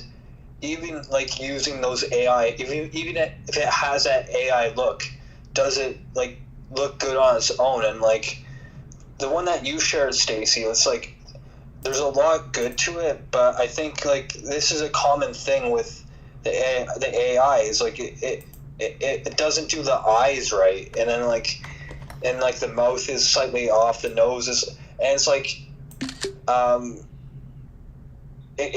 don't know, for me it's like because we see so much of this AI done with those types of I would, like a traditional artist would call those mistakes, right? And so like what I'm saying is like it's because there's so much of that. It's a turn off for me, right? It's like it's not but like when we first saw the AI art, it was cool because it was something new. But then now we see what it means for there to be like, okay, cheap AI art or quickly made AI art, right? And so I guess like that's what I'm saying. It changed like this AI stuff. It changed what it means for art to be valuable, or what value means in art, and it's going to change over time as more AI art's generated. Completely agree with you. Completely. And I can't tell you how frustrating it is to see everything else just right, and yet the hands have been duplicated, or there's one too many fingers, or one eye is just wrong. And I was an optician for years, so worked in an optometrist clinic, and so it drives me nuts. So I totally agree with you. And then if you ask it to do a horse, I'm sorry, total fail. And of course I'm quite amused and think I'm so valuable. It totally messes up on that. But then there's, and then every once in a while you realize, okay, this is close enough. If I take it into Adobe Photoshop, I can fix it. And then 4 hours later, I will have burning muscles on my left shoulder and wonder, why didn't I just do it myself? But it's a lot to learn. I'm learning at the present time, I'm at that point where I've learned what I can accept to go fix on my own and what I'm not going to waste my time on. Yeah, I wasn't going to say anything about the eyes. Like, we all know about those eyes. Like, it's just one of those things where that's why we're saying it's a collaboration between the artist and the AI, because it's like, this whole composition is really cool, but like, if, like, you can sell it the way it is, but if you know how to use, like, Procreate and fix the eyes, then you could sell it for a lot more, because then it's like no one's looking at it and it's bothering them. But and it's not a competition. But I just put something else on the top right one. I was looking at your art and inspired me to do a prompt. Oh, yeah, I really like that one. That's beautiful. Isn't that gorgeous? Oh, I just think that's just beautiful. And then that's interesting. The one here that's more amber colorations and is in the upper left, that's so interesting. Like a cyborg. It's so interesting. But you're right. I am so glad that I could hear it from you first, Doge, because I'm really picky now that I've seen so many of the really well done AI that's out there that, our peers are creating. It's got to be really good, or if it's a straight on portrait, big deal, not interested. That's why I was so impressed with the one that you put up earlier, Amy, because she had a proper chin, and then the dark and light around her was very book illustration like. It was as if there was a real purpose to this one, instead of let's just be symmetrical and perfect. Yeah, because I should tell you about this lady I saw. Being a sculptor and an artist all my life, I really pay attention to faces and the way they're formed and each individual plane and the regionality of a face as it gets older, right? I had this lady come in when I worked at Pearl Vision, and she was about 5'6". She was my height.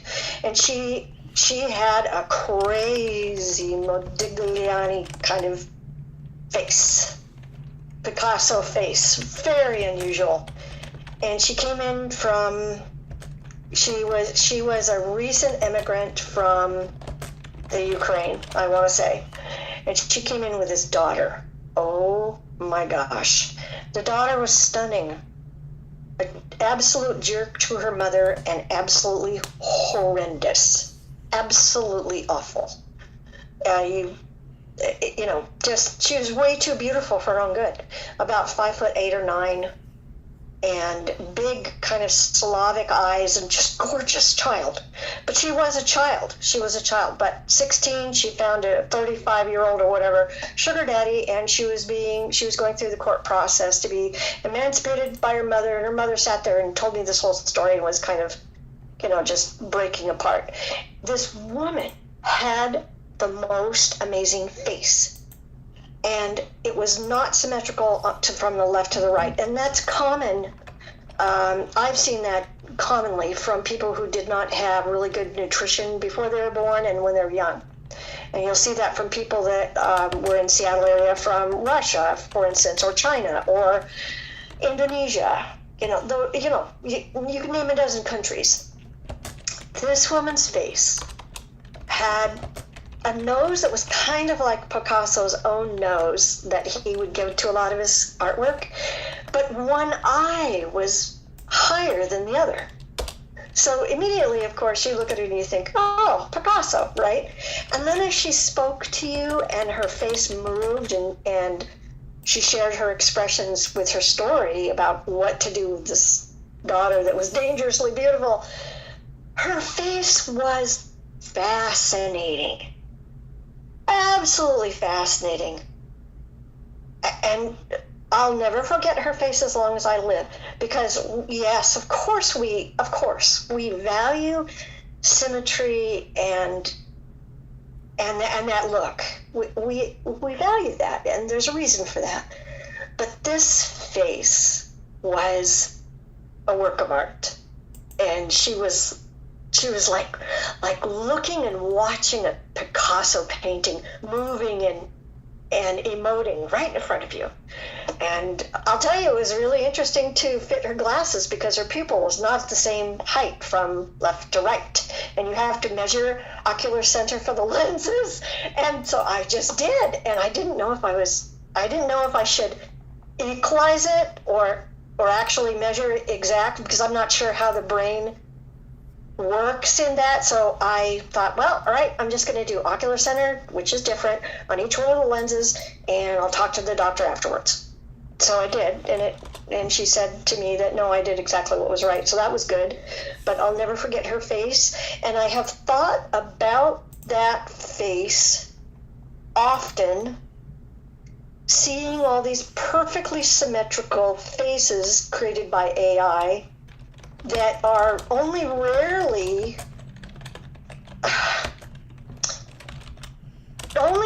do they have some character.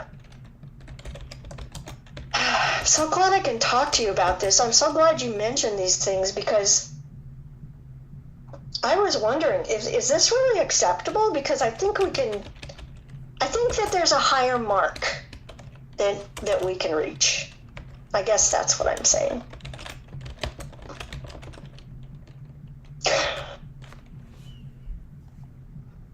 Have you ever seen, I'm sure you've seen like those like fashion models, right? Like the high-end fashion models, like they're not like cookie, like, a lot of them are going to have like the slim look, but in terms of like their faces, like sometimes they'll have like just different looking faces. Yes, distinct. Yes. Yes, and that's the arresting look. Now, all I can tell you that this lady's daughter got from her was she was well proportioned and she had a beautiful neck. The mother. That's all I can tell you, because her face was so different. But yes, I do know what you're talking about, and the Pearl Vision was right next to Nordstrom's, and so we tended to see a lot of really beautiful young people. Just, because that's where the beautiful people go to shop. And I do know exactly what you're talking about. Yeah, that it's not that they are perfectly the same, but they have to have something that makes them really recognizably different, outstanding, unusual. It's as if you look at a plate of cookies and they're all perfect, but the one that has an extra red M&M on it and the others don't, that's the one that gets picked. It's kind of that thing. I had a roommate in college that was being paid a god-awful amount of money to be a model in Japan and things, and she really wasn't that beautiful, but she was tall with a short back and long legs, and she had a profile that was distinctly European instead of a flat profile. Or a Spanish person can have a flat profile with a nose stuck on it, and a Norwegian person's is usually flat with a nose in the middle that's kind of prominent, and a Spanish person can have a high forehead. On and on. I have all these faces in my head, and she had a face that was more like a Barbie doll, where it would come straight to the bridge of her nose and go out, and then the bottom of her face was out, like a Barbie doll. So she was Germanic background, and she just had that very European look. And so I never saw her with makeup on. I only saw photos of her with makeup on, because like a lot of models, they just don't wear makeup unless they're working. And she was a stunning person when she was all painted up, and she was a normal young woman from Washington when she wasn't.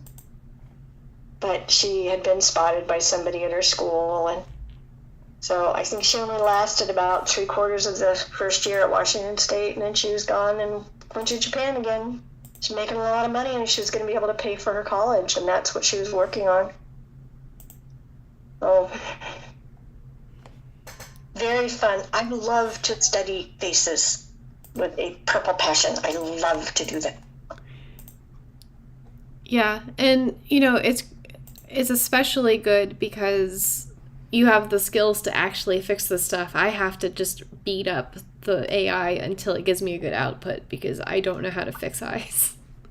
I think there's some programs that you can run it through afterwards to fix eyes. That's a thing that you can do. I just never have. I think I bookmarked because someone said something. Really? Yeah, because usually it's the eyes that are really effed up, and I don't know why.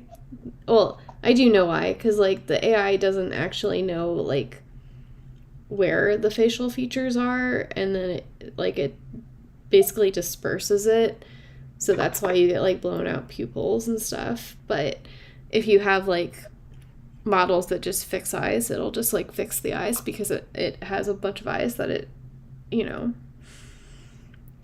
is based off of, so it kind of knows what you're talking about. You actually don't know, you can't do that on your own? I would be sure that you could. I'm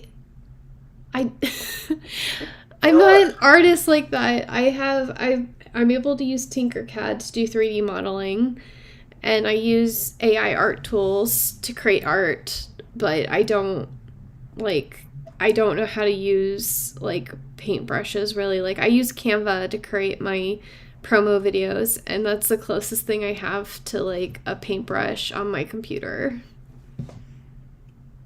You sure do a really good job. I'm impressed.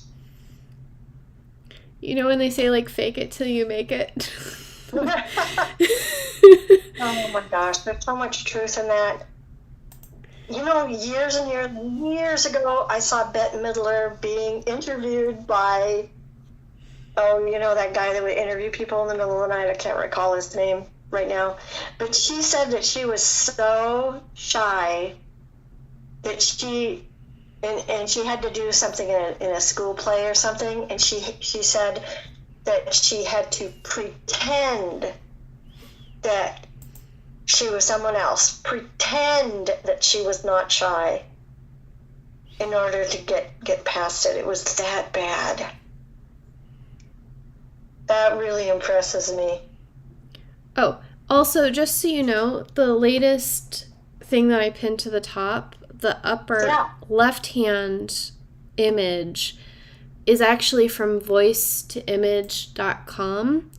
And so I recorded while you were talking about that lady that had the interesting face. Really? About 30 seconds worth, and that's the output we got from that. Just so you know.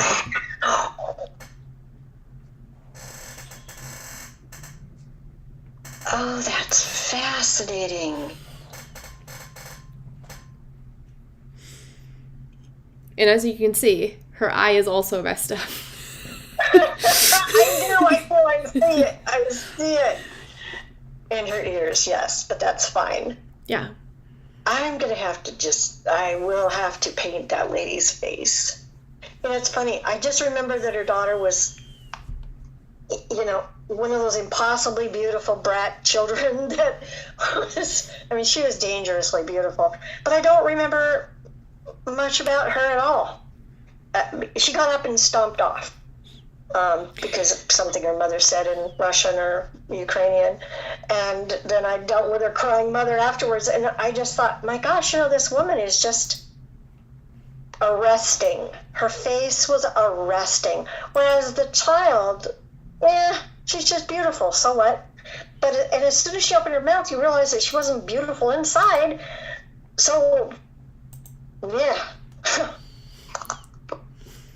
Not a girl I'd want my son to come home with, for sure. Oh my gosh. Not that I had any boys. I didn't. I had 4 daughters. But, well, let's see. I think that I put up, I'm not sure if I did or not. I tried to put up a second one. I'll show you the one that I did that just did not turn out. But it's interesting. At least its hands were correct, which I'm telling you, Night Cafe can really mess them up. It's just, you know, it's hard. So this is what I had before the lady with the perfect neckline of little crystals. I actually quite like this one as well. I mean, if we're not going to talk about the eyes, but I like the fact that she's, you know, when you're nervous and like you're playing with your fingers. Yes. It makes it seem like more human, like that gesture. I also am a sucker for like the fantasy, like flowy gowns. Yeah.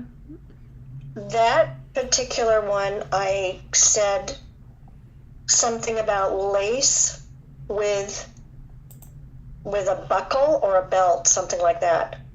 And so I really liked what she was wearing much better. But the face kind of collapses, whereas the other pink one, all the parts of the face are there. So, you know, what I could do is just cut and paste and put the other face in there and then fix it. And I also love the red hair. My daughter Francesca has dark red hair and brown eyes.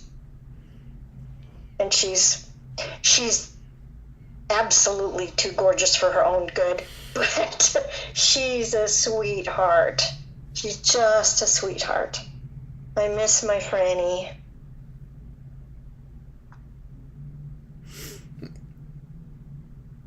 That's fun. And I cannot tell you how difficult it was to get anything with lace on it. What I had to say is if I said bridal or wedding, then it would do extra things with the apparel. other than that, it was very difficult to get anything more than just drapes, you know? Yes.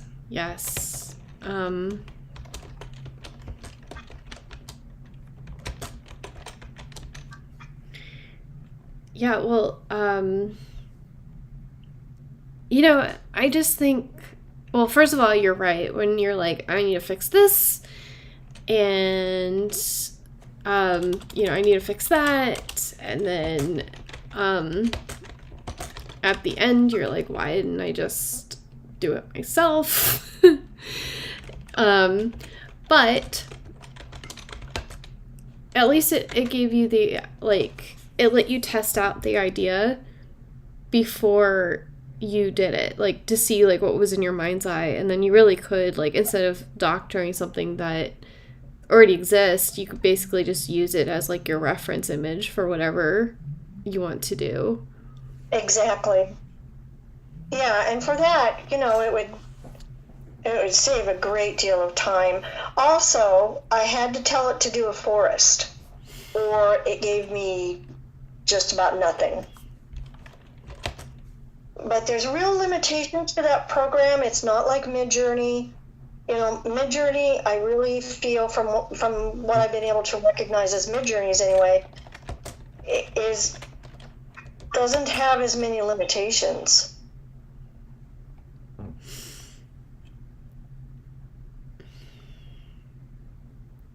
I mean, yeah, with enough prompting and, like, you can pretty much get to where you want to with Midjourney. Yeah. You know what this is like? It's going to happen. It's like the AI needs to generate editable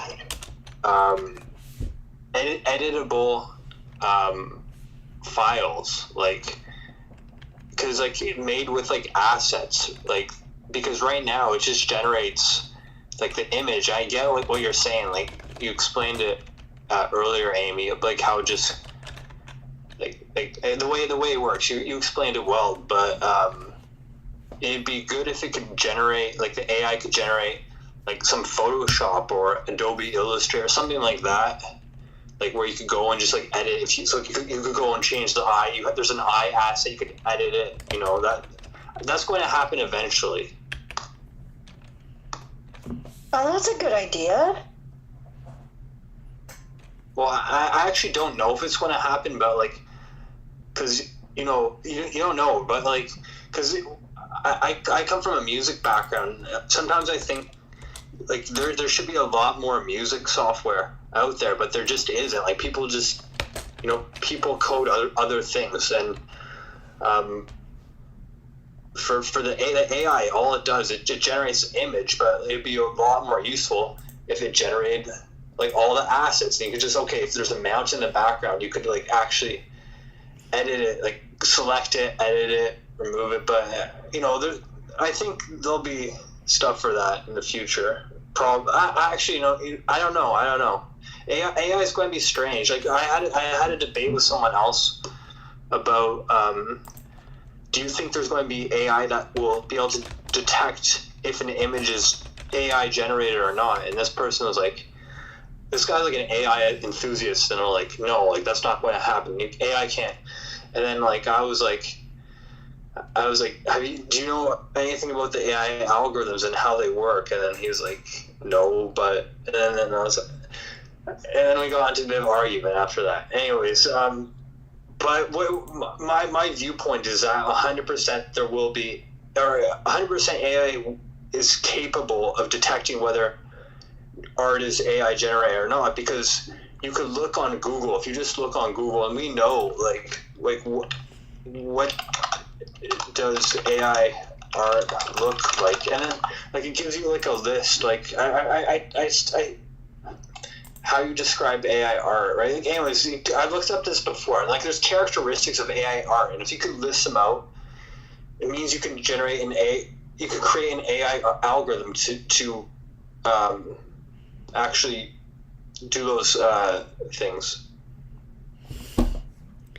I agree with you. And I think it's all coming a lot faster than we know, because my younger sister works with neural networks, and the software and the hardware that she was working with at Boeing could actually teach itself how to learn. So that was more than 10 years ago when she was bragging to me about these projects that she was working on and getting all these awards for. And the way that she explained it, and the way she still talks about it, yes, oh, absolutely, you're absolutely right. I think that we will be able to measure size of existing face and give it the language that it'll go in and measure the size of the existing face and put in ideal left eye, put in matching eye, put in larger nose. Exactly. I don't doubt it for anything. Not at all. You know what gets me is when you have like a perfect scenery, the woman is dressed nicely, but then she doesn't really have a face. It's like covered in shadows, or like literally she's just looking away from the screen. I'm just like, yes, we all are very intrigued with the back of your head, AI. That's definitely why people buy artwork, is for the backs of people's heads. Yeah. Like, do you feel the sarcasm over here? Because yeah. You know what I don't like? I don't like to have a scene, whatever the scene is, with a moon and a forest, or I don't care. I don't care what it is. And then in the foreground is this little tiny person from the back with their arms up, and they're all alone, a solemnly alone person in the solitude of a huge whatever. I'm sorry.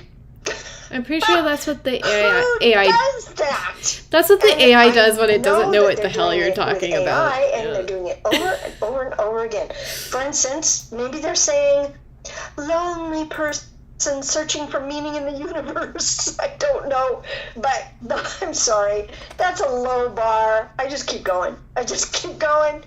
I'm not impressed, and you are absolutely right. It's from the back. It's from the back, like a 15-year-old up on stage for the first time in their junior high play, and all you see from them is their back because they're afraid to turn around and see the audience. Like, this is definitely a test shot. Like, yes, what's going on here? Like, give me... Amy, you always bring out the best in me, you know that? You are amazing, Stacey, because I was like, oh, I'm rambling, I'm tired, I'm going to bed, and then you came in, now I'm energized, I am inspired by the artwork that you shared with me. We're doing... Thank you so much for coming, and I think my phone is rugging. So I just looked it up. Like, can you... how to recognize fake AI-generated images, and this is just from like a Google search. Okay. And it's like a list. Okay, text is indecipherable. That's one. Background is surreal. Asymmetry. Weird teeth. Messy hair. Semi-irregular. So like there's a whole list of things. And the point is like you can create an AI algorithm to go through that and say, you can make an AI algorithm say, is there indecipherable text in this image, right? And like I think that wouldn't be that difficult of a thing to program, right? And then you make another one. Is the background surreal, right? And so I think it's a pretty solvable problem. And the AI is going to be probably going to be a lot better than a human at detecting whether the image is AI generated. Right. Or people could just not be douches. Because the common person on the street is just going to look at it and say, oh, how beautiful. That was my initial reaction for probably 3 or 4 months. I had no idea that AI could make these. The AI that I was using, Playform, did not work in the same way at all. So I didn't know what the others could do, and then I stumbled into Midjourney and was listening, this is several months ago, and was reading everything in the Discord and realized, oh my gosh, there's a whole new world out there. But now, of course, I see them, and especially the faces that look like extremely realistic anime characters with the pointy chins and the huge eyes. I find those distasteful. They're just, why create art that looks like everybody else's art? Nope. You know, you look at Dr. Wu, who I admire quite a bit. He makes wonderful things. And the minute you see it, you know it's from Dr. Wu because it's so over-the-top fabulous. You know, and that's real. When it's distinctive, it doesn't have to be extremely detailed, although his most of the time is. But it's just that it's distinctive. You know, and there's so many distinct styles to discover every day in the Twitter spaces. I just find that fascinating. It's like a kaleidoscope that's never the same. I completely enjoy the experience. It's exciting.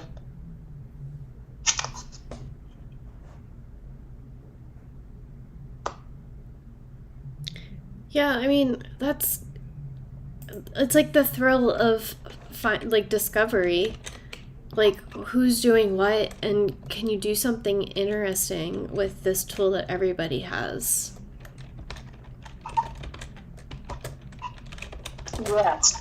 Yes. I knew an artist in Seattle that I was taking some lessons from, and he made beautiful portraits. And his portraits, although they were a recognizable portrait of his subject, they were kind of in a Modigliani style with the, you know, long necks and the accentuated long noses and things. They were just marvelous. And he painted them beautifully. Just beautifully, wonderful acrylic paintings. And again, they were definitely his style, made you think a bit of this other artist, but really, really distinctive. And I like that. I like it because if I buy it, you can only see that by coming to me. If I create it, you can only get it by getting it from the creator. It's not something that you can just pick up. It's distinctive. And I love that. I think it reflects the human condition for sure. And that's what we love about each other, is we're all so distinctive. And we're just in the baby steps of AI and what it can do. And I do believe that there will be, probably by even next year, there'll be things that'll blow us away. Because there's so many things that, oh my gosh, have you noticed how everything on your cell phone just updates all the time anymore? Ay. Literally 2 minutes before my space started, it was like, hey, there's a serious update you need to do. And I was like, literally now? Now? I was like, you can do it at 2 a.m. I'm pretty sure I'll be asleep at 2 a.m. So you can just do it then. So I'm pretty sure tomorrow morning I'll be like, I want to be on Twitter. And it's going to be like, no, you need to update now. I'll be like, fine, I'll be 10 minutes without my phone. Just put me in the no corner. Well, once again, you have made it so worthwhile that I stayed up late to be with you. You're just one of my favorite people in the whole world, and I love the groups that you gather together. Stacy, this is not my fault. I started at 8 p.m. I don't know what you were doing before now. Like, people were like, Amy, we love you, but like, seriously, night child, like, please allow us to, grace us with your presence before midnight. And I was like, fine, we can do this. We can try.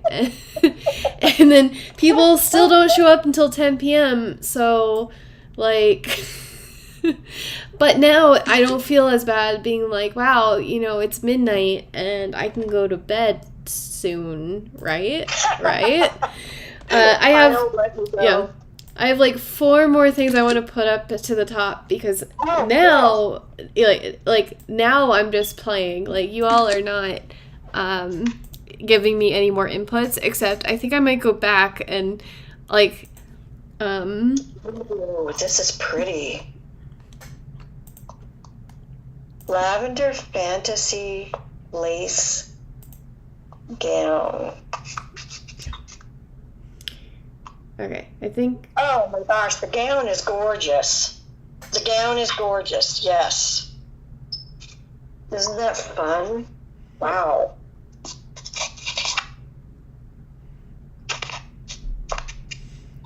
I did Christmas Cthulhu, and it came out way better than I thought it would. Honestly, y'all. Which one? So I feel like at the very latest, I don't know if you can see it yet, but okay. The top, is it on the top? On the top left, I did Christmas Cthulhu by H.P. Lovecraft, and honestly surprised, like. Fine. Huh. I have been messing around trying to recreate a mosaic that my mother did when I was about 10 years old, and I've gotten some things that are a little bit close, and there's some things that should not be given away, and there's some things that should not be hidden away either. And my mother's beautiful Christmas angel in mosaic that's about 4 feet tall, really beautiful, just beautiful. It's disappeared, and I know that my older sister took it, and so I'm just gonna say, okay, fine, you can be a butthead. I'm going to recreate it, and it will be mine, and it will be even better. So that's what I've been working on in Night Cafe. And, here it is. I can see what just came up. It finally popped up for me, Amy. I feel like I'm a kid in a candy shop. What did you do?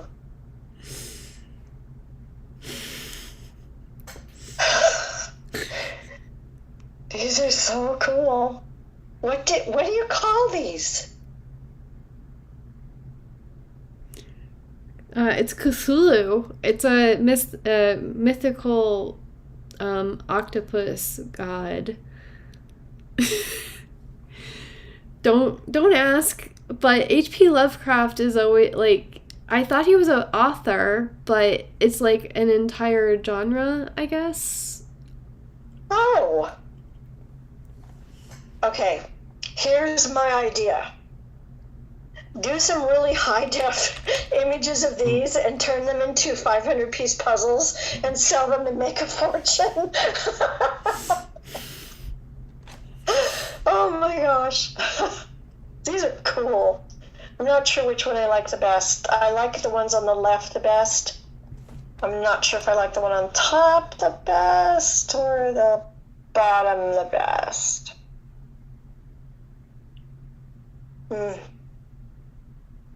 I've heard of this author you're talking about, but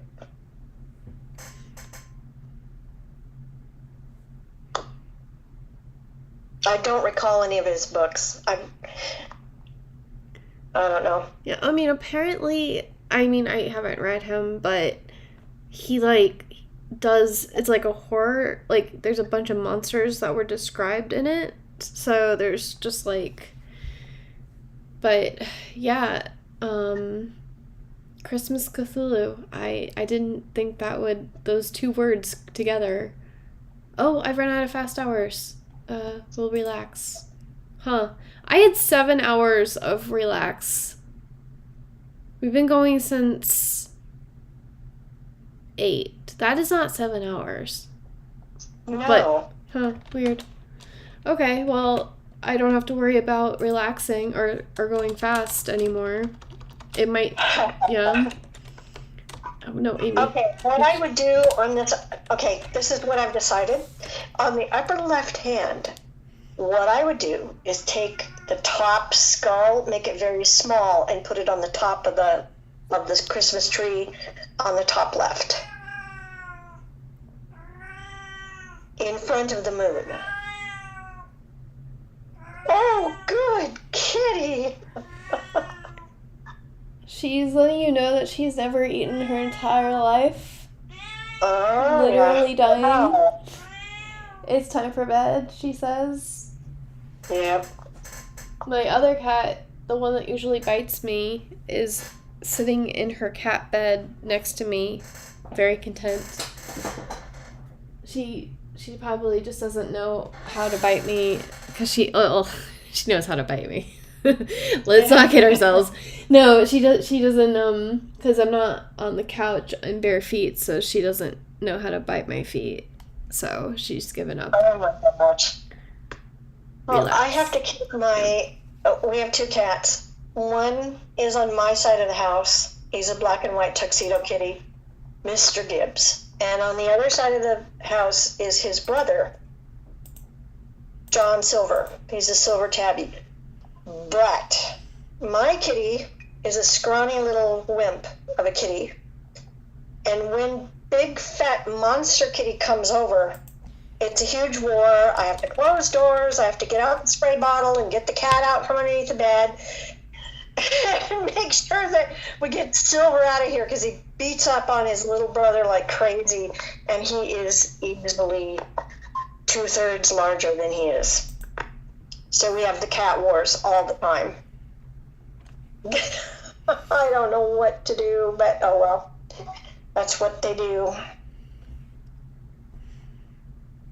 Those are my kitties. They do not get along. I'm sorry they don't do that. It's nice when they do get along, when cats do get along. Yeah. Well, the big one he's very aggressive. He's a wonderful kitty to Benjamin. He's a wonderful pet. But he just terrorizes this little kitty. And my cat is, he's discovered that he can safely hide from everybody behind my monitor now. Mm. And so he was there most of the day as I was working. But I have to tell you, this lady with the lavender, what's in the, like a big camellia underneath her neck, or a rose under her neck. Oh my gosh, that's so beautiful.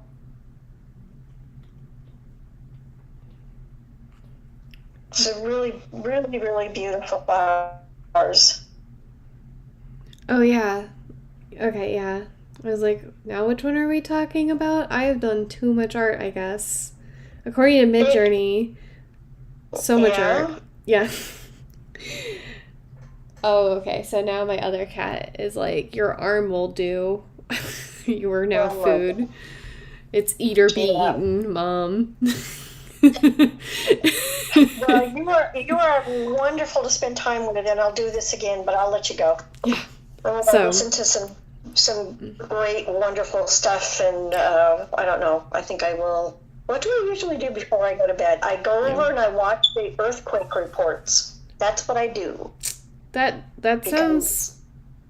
You should instead go look at the top, and there is the angel mosaics real quick, because you were talking about that. And probably nothing like what you were describing, but I tried. Oh my goodness. So. Wow. That's so awesome.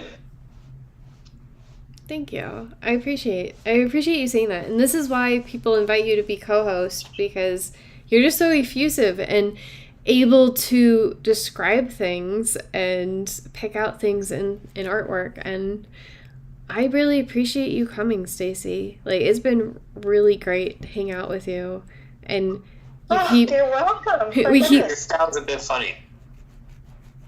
Okay. Yeah, it's better now. That's better. I didn't do anything. You sounded like you were underwater. Oh no. Okay. Well. Okay. I'm literally gonna end the live stream on my computer, and we are going to